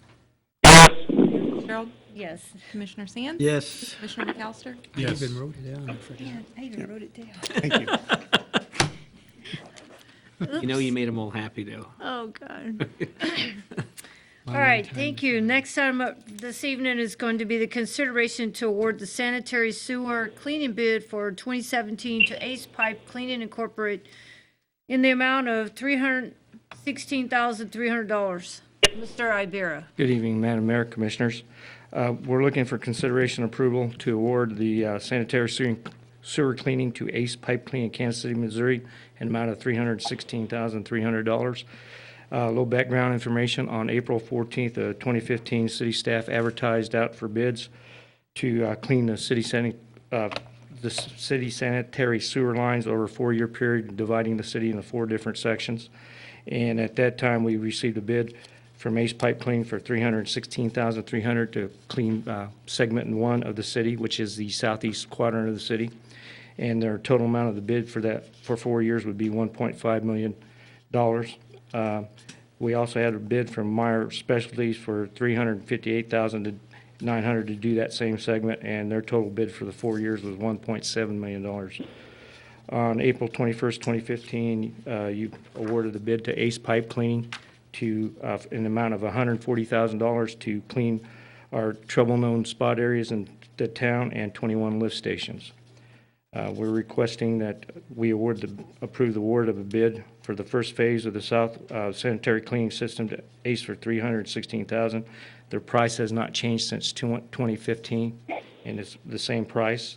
And they would be cleaning 141,000 lineal feet of sewer line in the city. If the city commission does not feel comfortable, we can go out and rebid again for the same process of cleaning the sewer lines. With that, I'll be glad to entertain any questions you might have. Mr. Iber, with 140,000, I know it's not on here, and I'm asking anyway, do you know how many feet we cleaned roughly? Not right off the top of my head, I don't. I know we picked areas because we only picked the trouble Right. areas. We have trouble spot areas where we maintain, which is on a 30, 60, 90, and 120-day list, and then also to clean all the wet wells and the 21 lift stations we have at the time. And I know for a while there, it seemed like when I came on in the last 6 years, there was like always a problem somewhere. They talked about backing up. I haven't seen or heard that in about a year's time, and I probably shouldn't have said anything, but I think this is a good thing because we never know where, I think I saw that one tree root that was taken out. That was a good size Correct. root. Out of the lift station, out of Regency's. Yep, that was a big one. And that's the wrong area to have it in anyway, but that thing there was a good size root. This is a good bid, and we did budget for it. Yes, it's in the budget for this year. Katie, because this contract was initially accepted in 2015, and we're now in 2017, although that was a 4-year period, does that violate the financial policy of the city? I don't know what your financial policy says on this issue. I defer to Cheryl on that. Well, it depends on how, I have not seen that contract. So it depends how the contract would read, you know, because you always have to have the right to cancel out at any time. They can do multi-year contracts with the same provision as you do on any cash basis contract. Well, right, on a cash basis, did you ever bring a contract forward with them? Katie, I did not see Probably one. not. I've never seen a contract. I mean, it'd be subject to cash basis, but is your question about the bidding process? Correct, it's the bidding Yeah, do you process. need to rebid? When Ray- That's the When Ray question. first came to me, that was my intention, was to rebid. And then, of course, you know, I do believe the city commission has a right to waive irregularities and move forward with that. And he says the same price as was. The question would be if we bid it again, would somebody go lower then? Don't know, you know. But I don't know what your financial policy says. Well, the commissioners always have the right to waive in our policy. Okay. The only, and even since Ray asked me about it and talked to it, I have had a long discussion with the auditors. Their comment back to me on waiving the bids on a regular basis is that anything over 100,000, according to state contract, should always go out for bid. But Cheryl, that's for public works. Yeah, for public works. This is a public works. No, I mean for a public. Oh, for a building. public project. Okay. Yeah, it's not necessarily for service contract. Okay, then it's service contract. And then, I think we're going to get it written up on it in our audit this year, that we don't go out for bid for our services. Like, because our policy on services says anything over $25,000, we should go out for bid. But the commission has the right to waive. They so choose. Well, but I think the question is, you did go out for bid. The question is, can you? Is it still Is that valid? good or- for 4 years? Yeah, how, you know. is I it- don't think I don't think our policy says that on an annual basis. It just That's talks about why any bid over We had a good 25,000. debate, Ray and I did, and I said. It does not. Can I bring it? I go, let's do it. You know? It does not specifically say that contract lasts. If you for- don't enter into the contract within a certain period of time, you have to go out for rebid. Our policy doesn't address that, Okay. which leaves it to your discretion. It's to your discretion. Obviously, at some point, you'd say it's too stale. Was it 10 years ago? Right. One thing you might think about is if the current governing body is the same governing body, which you are. So, we have the same governing body. There's a concept in municipal law that a governing body can't bind a future governing body with certain exceptions, but you are the same governing body, which makes it more, to me, it makes it more acceptable to approve it. Yeah, the commissioners always have the right to waive any process that they want to, and it states so in there. The competitive bid, the whole point of going out for bid is to try to open up for competitive pricing, so that you're not excluding people and that you're getting the best price available with tax dollars. Well, I'm comfortable with over a 4-year period, we had a price and the price remains the same. What I'm concerned with is the comment, if the city commission does not feel comfortable. So I'm looking for some love here. I'm looking for some comfort level. That comment could lead one to wonder, is there something more if we don't feel? Like I said, he first came in and said we bid it again, and then, we discussed some more. I thought, well, let's talk about it, Because usually if it's a multi-year contract, we're very clear about that up front. For instance, the audit contracts are 3-year increment, 3 to 5 year increments, and we tell that's how we bid it out, that's how you award it, with the caveat that on the cash basis law, we can cancel it at any time, but we lock them in on a price for that, for the entire period. And we've done that on auditing and what else? Well, probably multiple contracts, but I guess one question I'd have here is the proposal really to enter into a 4-year contract with this company? Because that's how it was bid. In other words, is the company committed to giving us 4 years at this price? And I think they are, because they sent me another quote sheet, which was attached to your back, and it shows the same price that was in 2015. Okay. It hadn't changed any. So the trend is they gave a 4-year price for each Segment. year. Yeah, each section of the city that they would do. And if I'm reading right too, where it says subject to budget allocation, so if we do it this year, we may not do it next year because we don't. Yes, if you don't budget for it. If you, the way the contract that they send or we send to them, however it's going to happen, should read is they're obligated if we want them to do it. But if we choose not to budget it, we're not obligated to them. That's what cash basis law requires. Okay, I was not comfortable to begin with. I'm much more comfortable because it was a 4-year period and all 4 years have the same price on it. Correct. So essentially, they gave us a price 4 years ago for future work, Correct, Commissioner McAllister. where we're at today. Okay.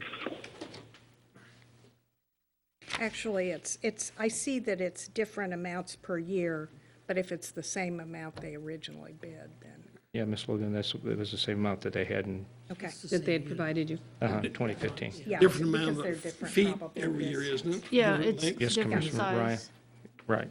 I will each tell you, section this is very important to the insurance company, that we provide annual maintenance of our sewer lines. Because if you don't, then we get into trouble with being able to defend ourselves in a court of law on a backup. Well, because if we don't take care, everybody thinks it's sewer backup, we've been through it before. Oh, yeah. Thinks that the city's at fault. No, the city's at fault if they don't take care of it. One, if Ray gets a report that we had a blocked sewer last night, and about 2 weeks later he shows up, we're negligent. I mean, no doubt about it. If Ray knows that we have a tree root problem in that part of town and we don't address it on a routine basis, we're negligent. I mean, I don't have any issue with that. It doesn't happen, though. That's The the good standard side. rule of thumb is if you've not maintained a particular line within a 5-year period, doing something, whether it's running the water through it, jetter. or on a jetter, or putting root control down it. So you have, something on that line should be done at least on a once in 5 year basis. And so that if you do this maintenance program on an annual basis and do sections of the city, you're gonna hit your once every 5 years. Well, and I think we can move to doing more of our own once we get through it, because Yes. last time Ray has digital of every line, right? Yes, we take pictures of the Yeah, I mean, camera of it's- the line. we have good records, some that we may not have had, and now we do, so I think that's an improvement as well. And being we got records like that, that sonogram thing that we had, did that ever work, or did we buy that? We did not have luck with it. Yeah. Okay. Especially in the older sections of town where you have a little slight deflection in there. Uh-huh. It wouldn't read properly versus the newer section. It sounded like a great idea. Yeah, I was glad we didn't buy that, because I was wondering if we bought it. No, we didn't. Are No, we we didn't buy using it? Okay, that's a good thing. Hearing the auditor thought, if we went back out for rebid and he rebid the same price and he gets it, how long would the rebid process take? Well, we'd probably set Month and a it half. Month and a half. Month and a a half. half, right, Yeah. When was he gonna start working if we approve this now? right away. Right away? It's the season. Well, you could always approve and say you will do it next, you go out to bid next year. I mean, that's the options you have. You have all kinds of options. I just don't want that black eye financially when we're trying to move everything forward. But we do need our sewers cleaned. And this will take all summer to get it done, correct? Spring and summer? I would say most of the summer to get it done. Okay. They move at a pretty good rate.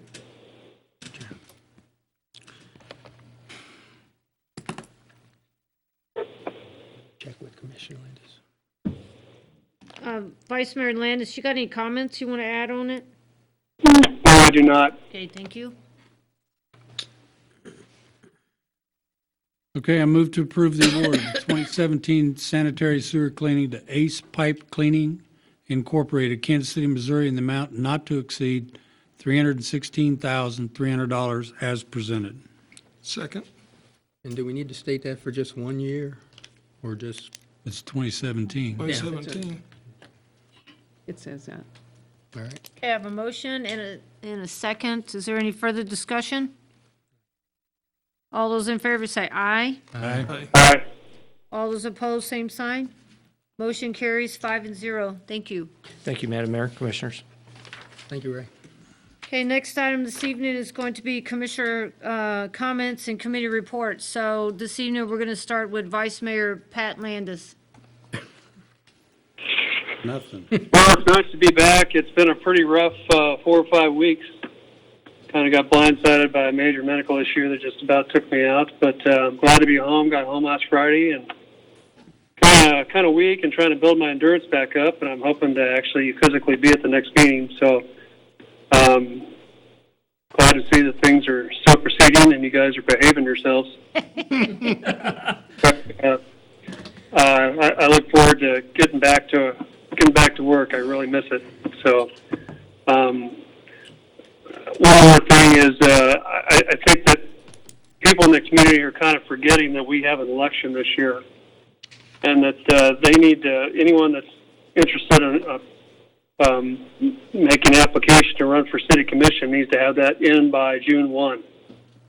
So I think that's just something we need to kind of get back out there. Not that I'm trying to run anybody off, any of my buddies, but I think it's important that the community does know that, since there is a major change to how our elections are orchestrated. Whereas before you put your application in by the third week of January, and we had an election in April. So things have changed considerably. Application has to be in by June 1. Potential for a primary in August, with a regular election and the first Tuesday in November. So that's really all I have. I want to thank all my commissioners for continuing to work hard to help Junction City, and your service is noted. Thank you. Thank you, Vice Mayor Landis, and we're glad that you're back and on the road to recovery, and we look forward to seeing you at the next meeting. Thank you. Commissioner Ryan, I didn't forget you tonight. Okay, you're done. Just kidding. Thank you, Madam Mayor. You're welcome. I really don't have anything tonight. Thank you. Commissioner Ryan, I was correct. Commissioner McAllister? I don't have anything other than to reiterate what Commissioner Landis has pointed out, that the filing deadline is June 1. At noon for City Commission. It's very important. It is a very tough job to maintain the city spending and maintain the tax amount that we have. We've done that. This body has done that very well over the course of the last 4 years. And we need new blood. We need some folks to come in here and help us out, be part of your community. A lot of people complain a lot of times, and now is your opportunity to step up and help your community out. And I look forward to meeting those folks and letting them know the attributes of being a city commissioner.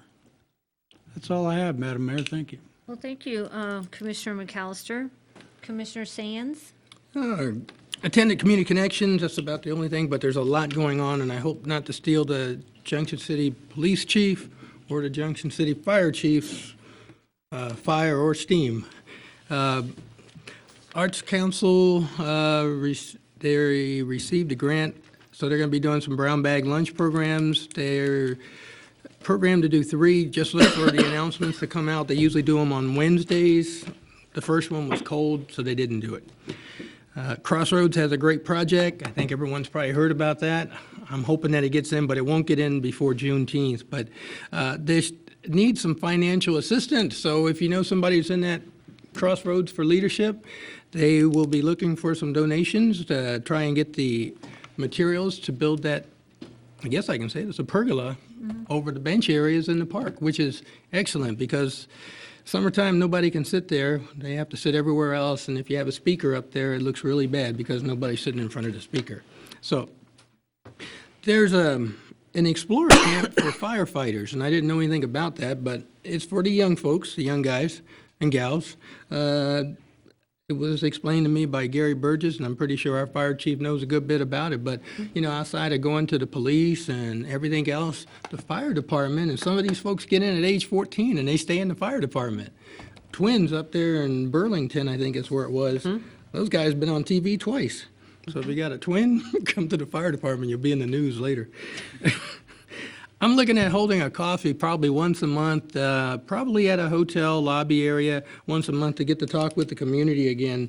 You know, we kind of been wanting to do that, but it hasn't quite fit everyone's schedule. So I'm probably after this next commission meeting, probably set it up for a day or two right after that. Next commission meeting will be on the 16th. So probably around the 17th or 18th, I'll look for doing a community coffee with the residents and the constituents of the city, just so we can talk and exchange information, because a lot goes on, and sometimes sitting around a neighborhood and listening to what people think and what really is the truth. Yes, there is a dog leash policy, and yes, dogs barking at night is disturbing the peace. And you can call the police department. I don't know if it's an emergency, but Chief, would they use 911 to complain about noise late at night, or would they call that other number? No, Commissioner Sands. Only emergencies. Okay, so Barking is not an emergency. not an emergency, but takes action. And not an action like on the airplane. Your dogs are barking, do something about it. All right, so coffee in 1 month, and then there's something that we need to do. We're spending money, we want to make sure we go forward. We want to make sure that when budgeting time comes up, we need to sit down and look at our short, medium, and long-range plan for finances for the next few years. That needs to be done. Every year, pardon my analogy, but we do engaging the short-term target. That target is right there in front of us. We don't stand a chance to hit a target a little bit further away, and that's what we need to do. Our job is to make sure that we have the finances planned for this city for the next few years. And when I say a short-range target, that's 5 years or less. Midterm is usually 10 years. And as a strategic planner, we look 15 to 20 for a long range. I don't think we can get there with that much without doing a bunch of planning. But somewhere, we need to sit down, do a meeting, other than a commission meeting, and work on doing a capital plan. Capital plan or capital spending on what this city is going to do in the next few years and how we're going to get there. Because we're shopping and we're shooting in the dark. And luckily, we've been pretty good at that. But at some point, we got to do something structurally. We're putting some money away. We're doing some smart things. Now it's time to get the rest of the smart stuff going. Let's figure out how this money is going to be spent in the next couple of years. Madam Mayor, that's everything that I have. I hope everyone has a good evening. And Commissioner Landis, did you lose any weight? About 35 to 40 pounds. When you're able to, let's go get a fat burger. That's all I had, All right, Madam Mayor. fine. Wow, thank you, Commissioner Sands. Whew. Anyway, so things that I've been involved in or things that's been going on in the community. The police department recently had a Citizens Academy graduation that was in attendance at, and I'm sure Chief Breesy could talk about that a little bit later if he chooses to, but it's really good to see the citizens of the community getting involved and learning about law enforcement. And I enjoyed getting to go to that, and everybody that attended that seemed to have really enjoyed it and thought that the police department did a fantastic job with the academy. I also attended the Earth Day cleanup as well as many of you all here.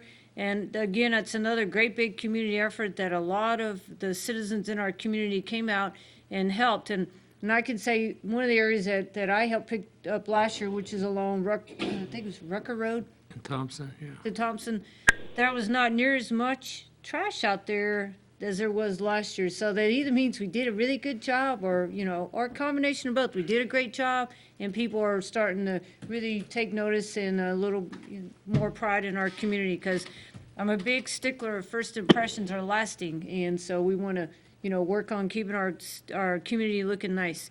I did attend an expo about human trafficking, which it was also reported out in our newspaper recently. So that's something that, we should be aware of, and there are signs that could tip you off that there's someone that may be in a crisis.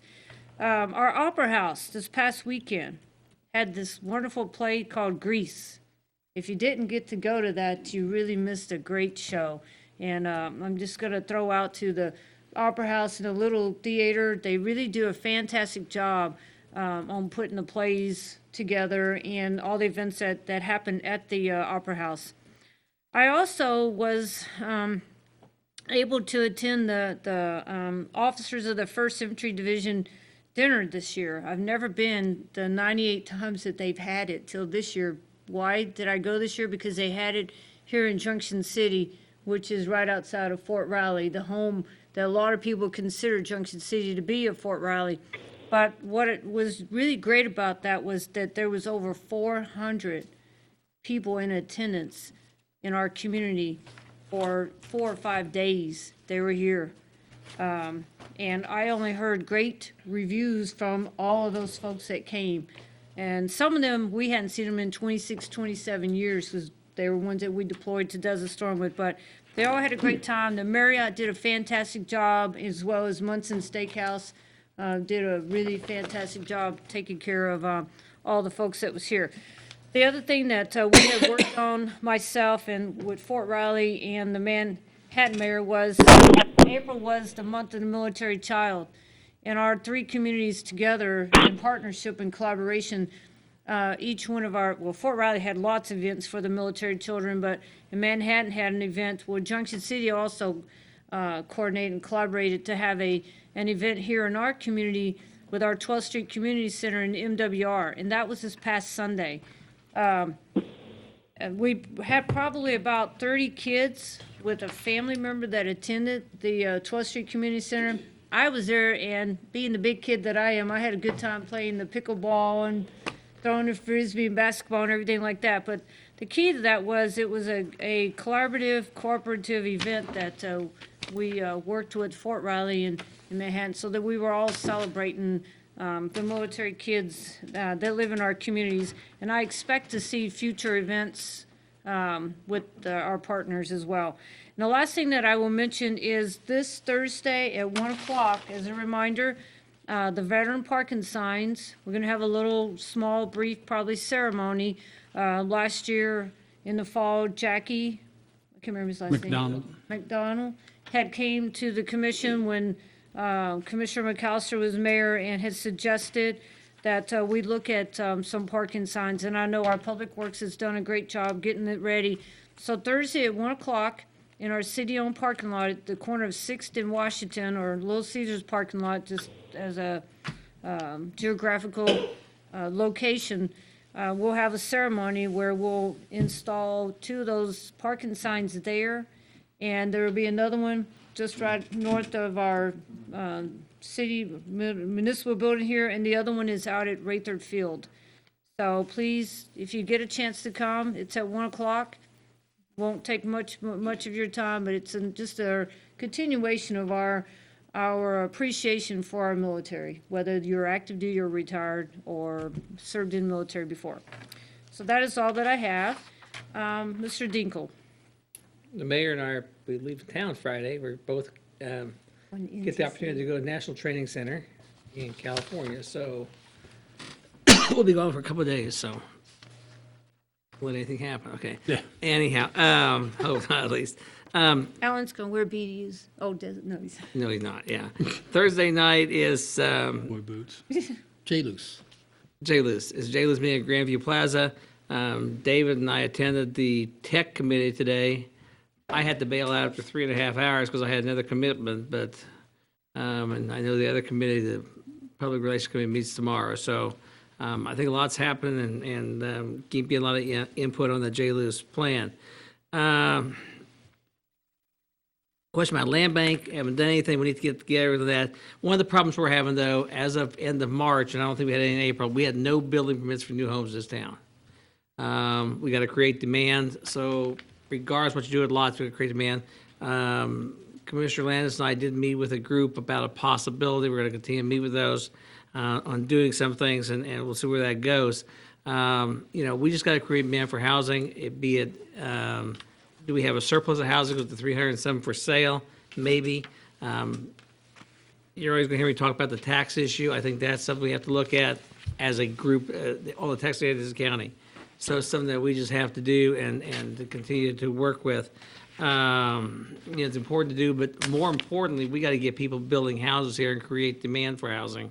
And like I said, with 300 and some houses for sale, that's a real kink we have to get through right now. So it's just something we have to work with. Sales tax, Cheryl shared with me last week, our sales tax numbers are down again last month, not maybe as much down compared to the year before on this one, but something we have to watch because, one, we demand on sales tax, we have to 1% for debt service, and if that doesn't happen and we don't get enough money, we still make debt payments. And, one of the things we have with our budget problems, for the next 10 years, 9, 10, 11 years, 40% of our tax dollars goes to debt service, our property tax dollars, which really puts a lot of kink in things unless you either, one, create more housing in town and more people living here paying more property tax. That's thing number one. Or number two, raise taxes, which I will not advocate for because we have other issues we have to address, like the water plant and the sewer plant, which we are addressing and getting caught up there. But something we really have to keep an eye on and encourage everybody, of course, to shop locally and to put money back into town. State legislature came back this week, and there's all kinds of proposals flying. One I mentioned in my 515 last week was the one that's and it's apparently gaining a little momentum. I'm not sure where it's going to go. Is a fee for water, electric, and natural gas. A $3 for residential, $10 for commercials and industrials. If we have to do it, we'd have to collect $3 for every count from the people and then give it to the state. One proposal says for schools only. So, there's all kinds of ideas out there where it'll settle. They're 90 days ends next week sometime. Then, who knows? They can be there a long time, and we'll see where it goes. But something we have to keep a watch on it as we do that. So I believe that's all I have. Thank you, ma'am. Thank you, Mr. Deagle. Ms. Logan? I don't have anything. Ms. Beatty? The department heads and myself are well into the budget process. So at the next commission meeting, I'll bring your calendars and we'll set the calendar for our budget hearings. So have your calendars available at the next meeting, please. Other than that, nothing. Settles? Nothing. Chief Reese? Chief Johnson? Nothing, ma'am. Mr. Ibarra?